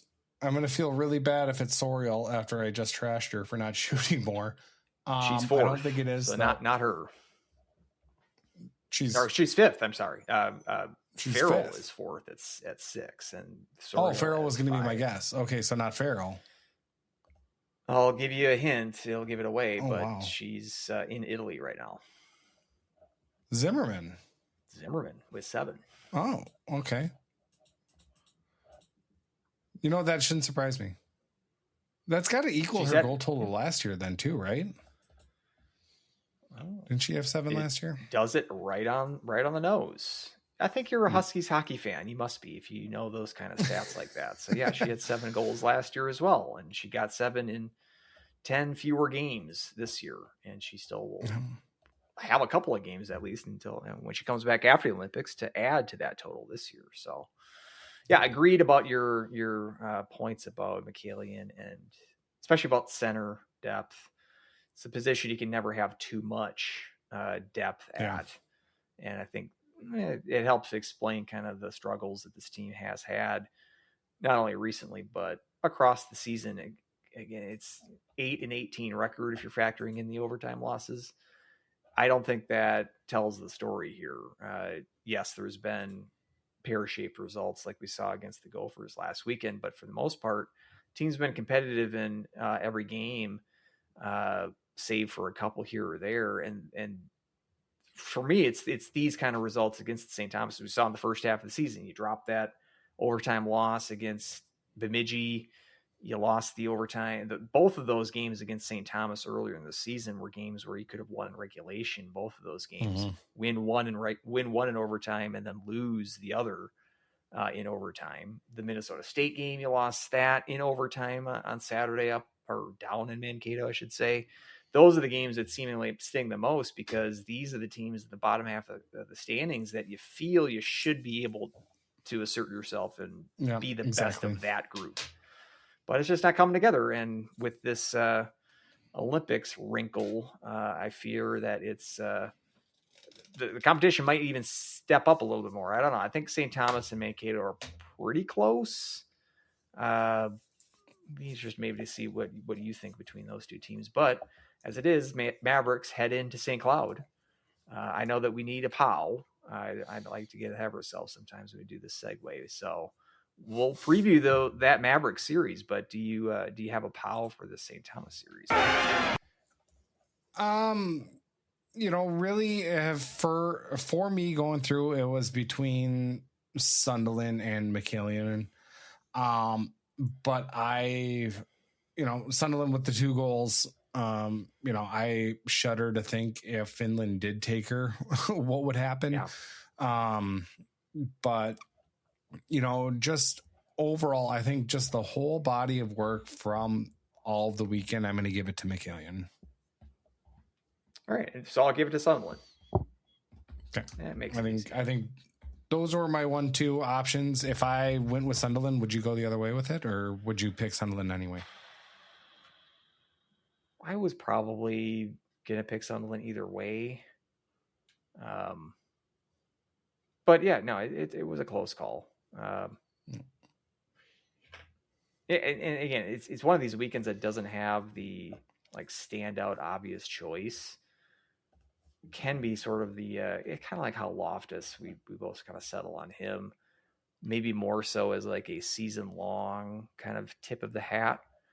That's kind of why I was sort of considering Jackal. I mean, again, that's a 1-point weekend on an assist. It's somewhat of a bank shot, but it's one of those occasions where I don't think there was one candidate screamed out as the POW. So you got to think a little bit harder, but I don't know, 2 goals. I thought she especially took over the game there at stretches in the third period on Saturday. So happy to give it to Sunderland, but also happy that McKillian gets a nod as well this weekend.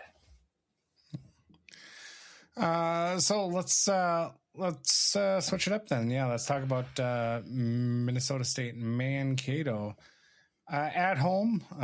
So we have maybe a little bit of a, I don't know, I guess redemption when it comes to it for that overtime loss earlier in the season where we had the chance to, again, we had that one kind of slip through our fingers. So it's that I feel Minnesota State has really been bolstered by that sweep against Minnesota. They had a good stretch there in November, but so far, this year in January, only 1 win, including some, pretty lopsided losses. But their only win, 3-0 against up at Bemidji. But then, lost 2-1, and Bemidji isn't exactly a team to write home about. So This is, I think, a good chance for us, and maybe another weekend with,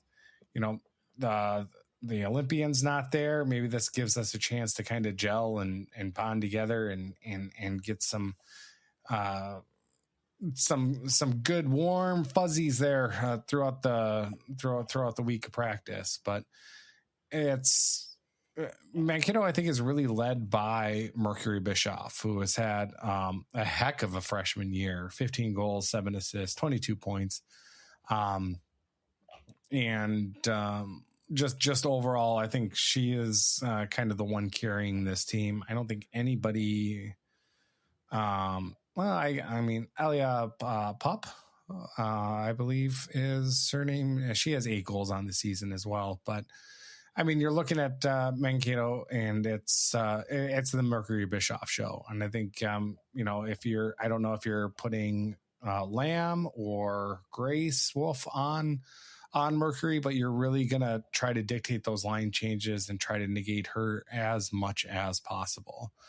And then, that's where, if our defense also can just kind of lock up, and I'm expecting a real good weekend out of JoJo, where we can come in and have a solid weekend here against Mankato.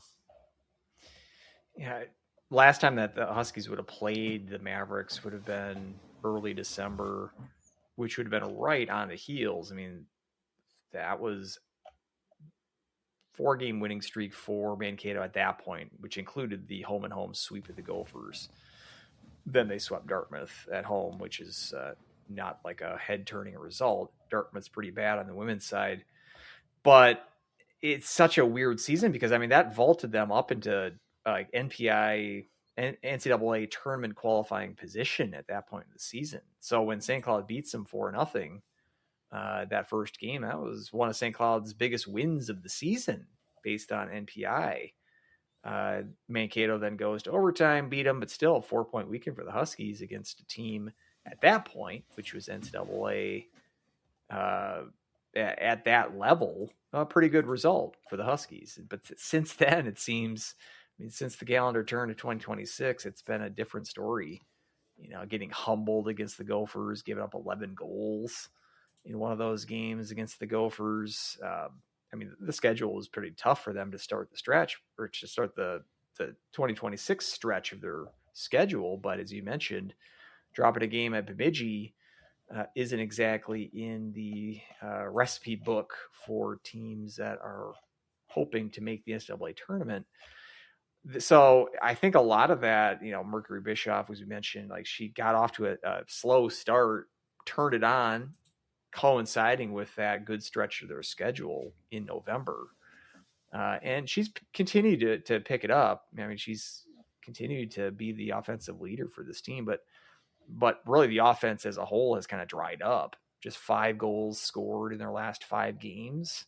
So, I think it's a team that had kind of peaked a little bit early and kind of fell back down to earth and seems to be scuffling at this point. Now, again, you've got to factor in St. Cloud's losses here to the Olympics. And, if you feel like 4 points in Mankato for the Huskies is going to translate, it should translate. You're playing a home series against the same team with the full roster. You'd like to think that you like St. Cloud's chances this weekend at home, but with the key losses, and especially with Carrico not available, Carrico having played both of those games in Mankato earlier this season, including the shutout win for her, it's going to make the task more challenging, and it makes me less confident that this team is going to make a statement here, like take the majority of the points. I'd like to be that confident, but seeing as how get 1 point out of St. Thomas on the road, do you think St. Thomas is like, who would you take right now at this point in the season, St. Thomas or Mankato? Like, where would you put those two teams side by side? Oh, that's really tough. The thing about, as you talked about, Mankato and the stretch that they've had, it's been incredibly tough. It hasn't been as tough, I think, for St. Thomas. They've lost duplicate 5-1 to losses to Wisconsin. But they did take Ohio State to overtime. That was a 2-1 game as well. Now the goalie kind of stood on the head for that one. And, it was just kind of one of those games. But, looking at kind of their makeup, I think I like St. Thomas a little bit more, but I think this is going to be that. Ask me that question next week. Kind of as we see this results, and we can kind of see how these two teams stack up to each other. I think they are very similar. Because they're led, Riley Bartz for St. Thomas and Mercury Bischoff for Mankato. But I do think us being at home, getting that late line change, I think is going to be, make a big difference. Yeah, and I guess we'll find out. They Mankato and St. Thomas close out the season on the last weekend of the regular season playing each other, so we'll find out. Maybe who is going to place ahead of the other in the conference standings pretty soon here. But I think I almost agree. I think I like St. Thomas's defense a little bit better than Mankato. I think goalie's pretty. I think they kind of cancel each other out, kind of even offensively. I might give the slight edge depth wise, if you can say it like that, to St. Thomas. Although Mankato's top line might be a little bit more potent. Just trying to see like how, again, because I can't just look at the last time that the Huskies played Mankato and carry that forward, because this is a bit of a different Huskies team with the Olympics losses. So trying to kind of compare the one opponent that this current makeup of the Huskies roster being a little shorthanded, how that compares opponent wise, St. Thomas to Mankato. So, and yeah, I'd like to think that the home ice gives you a little bit of an edge as well. I'd at least like to just see some competitive hockey. Give me a couple of wins. Give me a win at least, and let's go from there. Let's say again, I want this team to put itself in the best position to compete in the playoffs. I think the best way to do that is 5th place. Put the result last weekend puts you at a little bit behind the 8 ball, but it's still not out of question. St. Thomas right now, who's currently in 5th, life in the WCHA comes at you fast. They've got the Gophers this coming weekend. Then they got Duluth in Duluth the weekend after that. Yes, the Gophers have their own sort of, we're not at full strength because of the Olympics issues as well. Same with Duluth. But I think those teams are going to have an advantage over St. Thomas as well. So, schedule-wise, this is an opportunity. St. Cloud sweeps the series. St. Thomas gets swept. Hello, 5th place again. So, and it's the same kind of situation on the men's side. Men's side's got a log jam in the bottom half of the standings as well. It's the way that the vibes are shifting, at least to my perspective, isn't great. But the reality of the standings is either in the WCHA or the NCHC, still definitely available for the Huskies to snatch it and to get into the best possible position. I like to see it. Is my confidence level high that they're going to complete that task? No, but they're still a team that's interesting to watch. And again, even if this season, which is not, the result is not foregone at this point. But at the very least, I can watch these players. Like we're talking about McCallion, Sidney Lamb, the other young players, and we've got this Tarkanian too that we can get to know here in the last couple of weeks of the season. Setting the team up for the best possible outcome this season is one thing, but also just the long-term development arc is another reason to keep watching. So just hope that they can put in a good performance this weekend and get some much needed conference points, because I'd love to see it. And you can jump a couple of teams in the standings if you do so. Mercury Bischoff is from Cohasset, Minnesota. Do you know where that is? I think it's way up north. I don't know. Say by like Grand Rapids, Hibbing. Oh, yep, maybe? sure enough. There you go. Yeah, right next to Grand Rapids. I didn't realize I was that close, but I knew it was somewhere in the area. Yeah, somewhere in that area. Interesting, huh? We got the Moran Bowl. We got the Moran Bowl this week. Yep. So I wonder what Mom Moran is going to be wearing at combination of both. Maybe she's got the split jersey that's sewed together with the two logos. Right. Yep, exactly.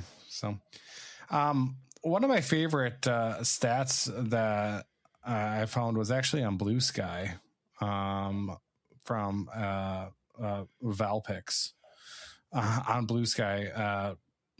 She sent out a post that said kind of Mercury Bischoff's stats when Mercury was in retrograde, and that's kind of when the Minnesota and Dartmouth series was going on, and that's when she went off for what was it, like 7 goals?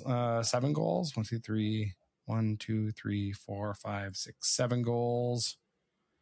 And 3 assists during kind of that stretch when Mercury was in retrograde. So something with her name and the universe kind of all aligning that was able to get those stats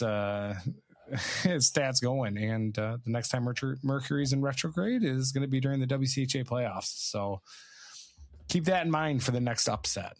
Or it could be correlation is not causation, which is probably the case.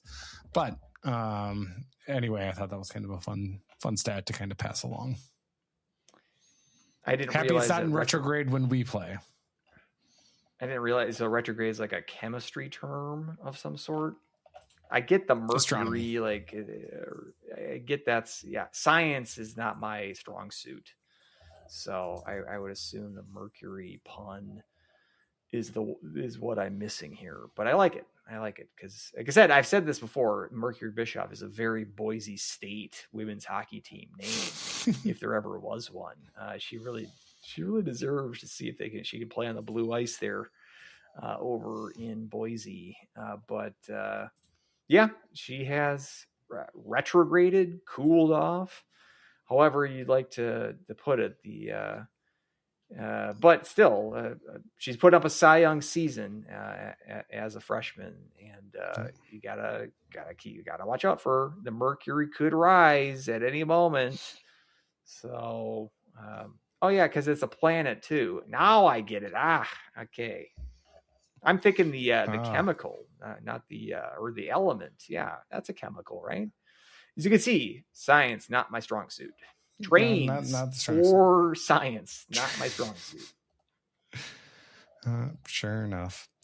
Let's go to questions, which really the only one that we have from Dan Jacobson, which is more likely Minnesota Duluth misses, falls out of NPI contention, or Miami jumps in and makes the tournament.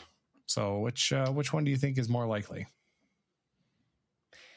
This is an interesting question. So we got Duluth right now at 8 and Beanpot going on. Miami, when I checked earlier today, was at 20. They've actually moved up a spot to 19. I would assume based on the Beanpot results. So this is a tough question because I would say Duluth at 8 is still pretty solid. Like, would they be like 75% to make it? Maybe you think that's high.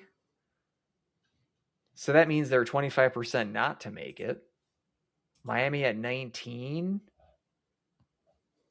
Would they be higher than 25% to make the tournament at 19? I think so.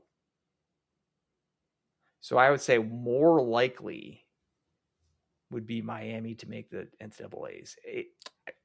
Is my math right, or is my logic correct there, or did I? Okay, so you're saying it's more likely. Okay, it's more I'm likely saying so. that Miami Duluth will at make 8. it. Yes. Okay. Because I'm Then saying Duluth I think that dropping out. if Duluth at 8 is 25% to fail to make the tournament, would you say that Miami at 19th has a higher percentage of making the tournament than 25% to make the tournament? I would say so. Yeah. Now, the one thing that gives me pause. When does the pairwise predictor come out? Are they like where are we at with that? When does that usually go live? And I'm trying to kind of tap into that, the objective math, not putting like what we actually think about Miami. Like what would the 19th place team in NPI, what would their percentage of making the tournament be at this point in the season? I would say it's higher than 25%. It's less than 50, certainly. And it's probably especially if between Wisconsin 30 and 40. keeps dropping like they have been. That's another factor too. We still got a couple of CCHA teams. We still got a couple of ECAC teams that perhaps is one too many that could drop out. As you mentioned, Wisconsin's been sinking like a stone.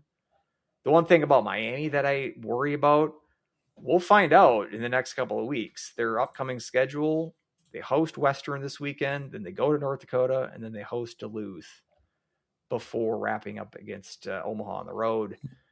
I mean, that's the thing about this season. I mean, prior to this past weekend, the opponents or the matchups they had against teams that are currently in the NCAA tournament picture, they've kind of been humbled in each of those series. Swept at Western Michigan, swept at Denver, and none of those 4 games were necessarily close. 5-2 loss, 6-2 loss, 4-0 loss, 5-2 loss. So, I mean, and those are the best teams they've played this season. Their non-conference was nothing to really sneeze at. They ran the table 9-1, I should say. They lost 1 game in the GLI to Michigan Tech. But the level of competition they played in those games wasn't that great.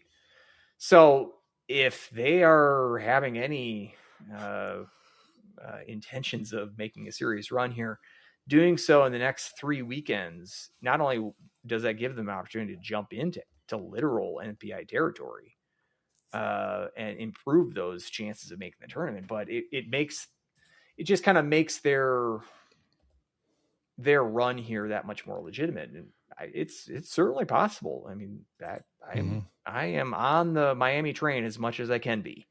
I think that they're a great story. It's got to be between Noreen and Jackson for Coach of the Year, I'd say. And maybe Noreen has the edge right now. It usually Coach of the Year awards typically go to like the teams that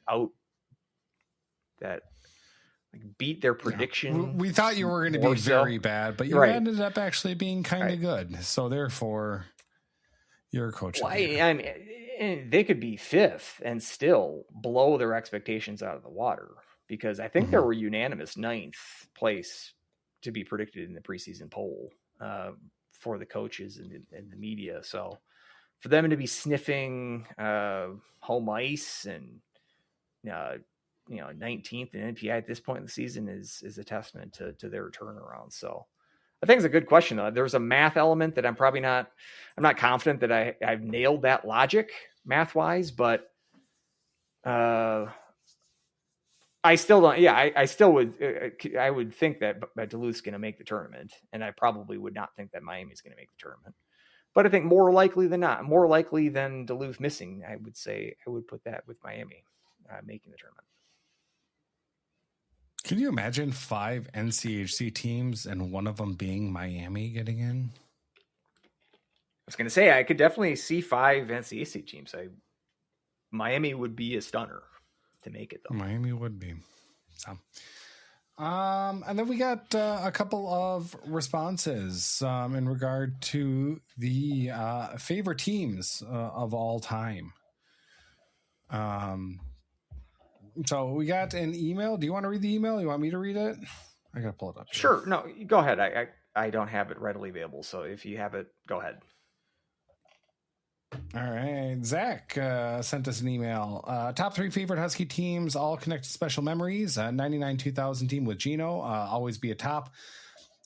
Started Husky fandom 2 weeks after birthday. Had been a fan ever since. When I was 8 years old, I would go down to watch warm-ups. Gino would wave and smile at me every time. See, that's what it takes to get the young kids there. You get youth hockey teams and get those players involved. I mean, these players are like superstars to those kids. Second favorite area was 4 years with Ethan Prow. Played high school hockey together. Watching someone succeed at that level makes it more meaningful. And of course, the 2021 team that made the national title game is right up there. And what an incredible season that was. So all of those, I think, are really good. It's really cool having that connection also. I mean, with Prow.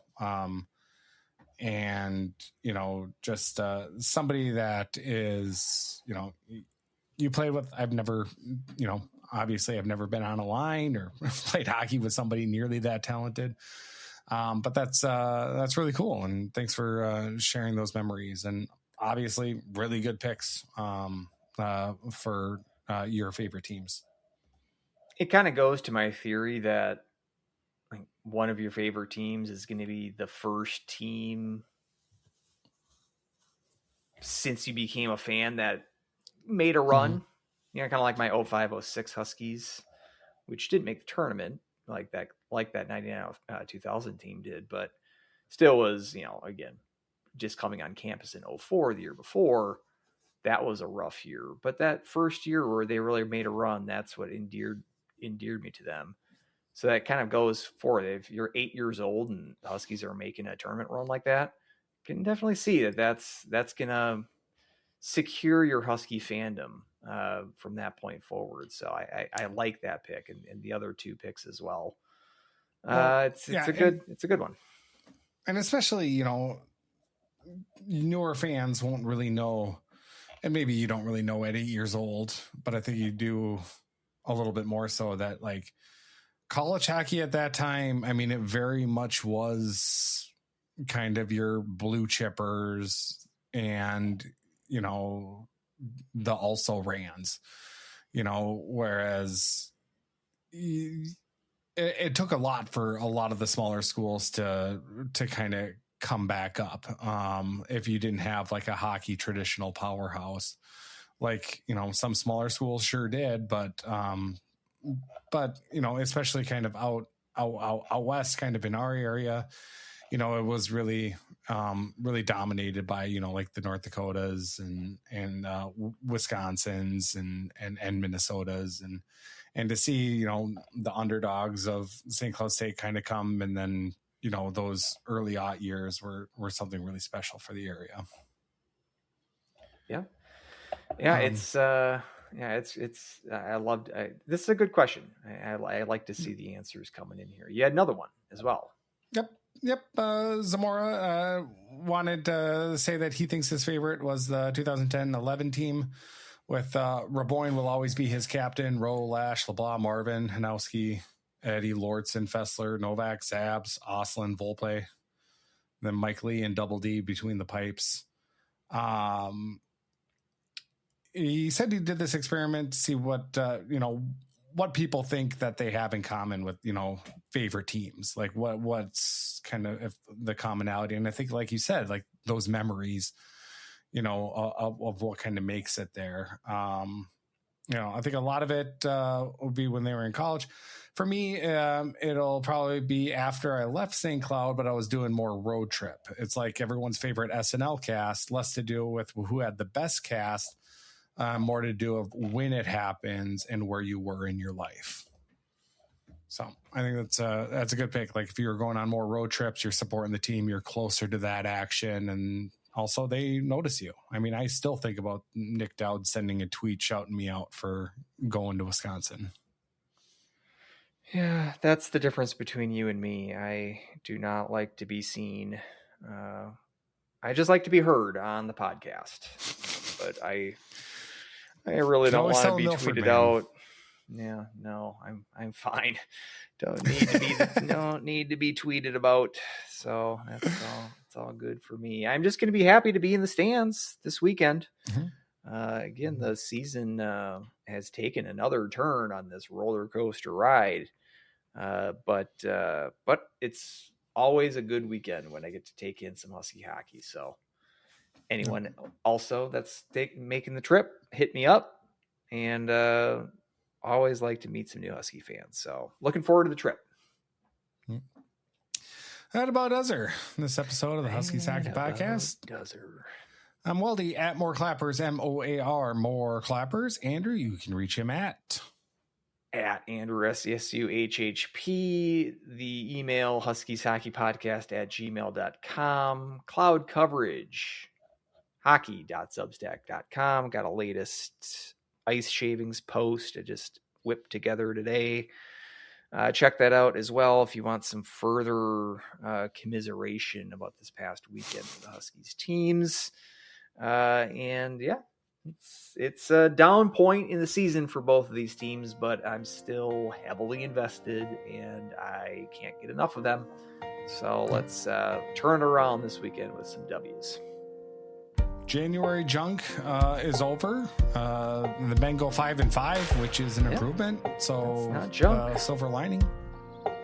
Not junk, and let's avoid that February funk too. How about it? Exactly. And until next time, go Huskies. Woo.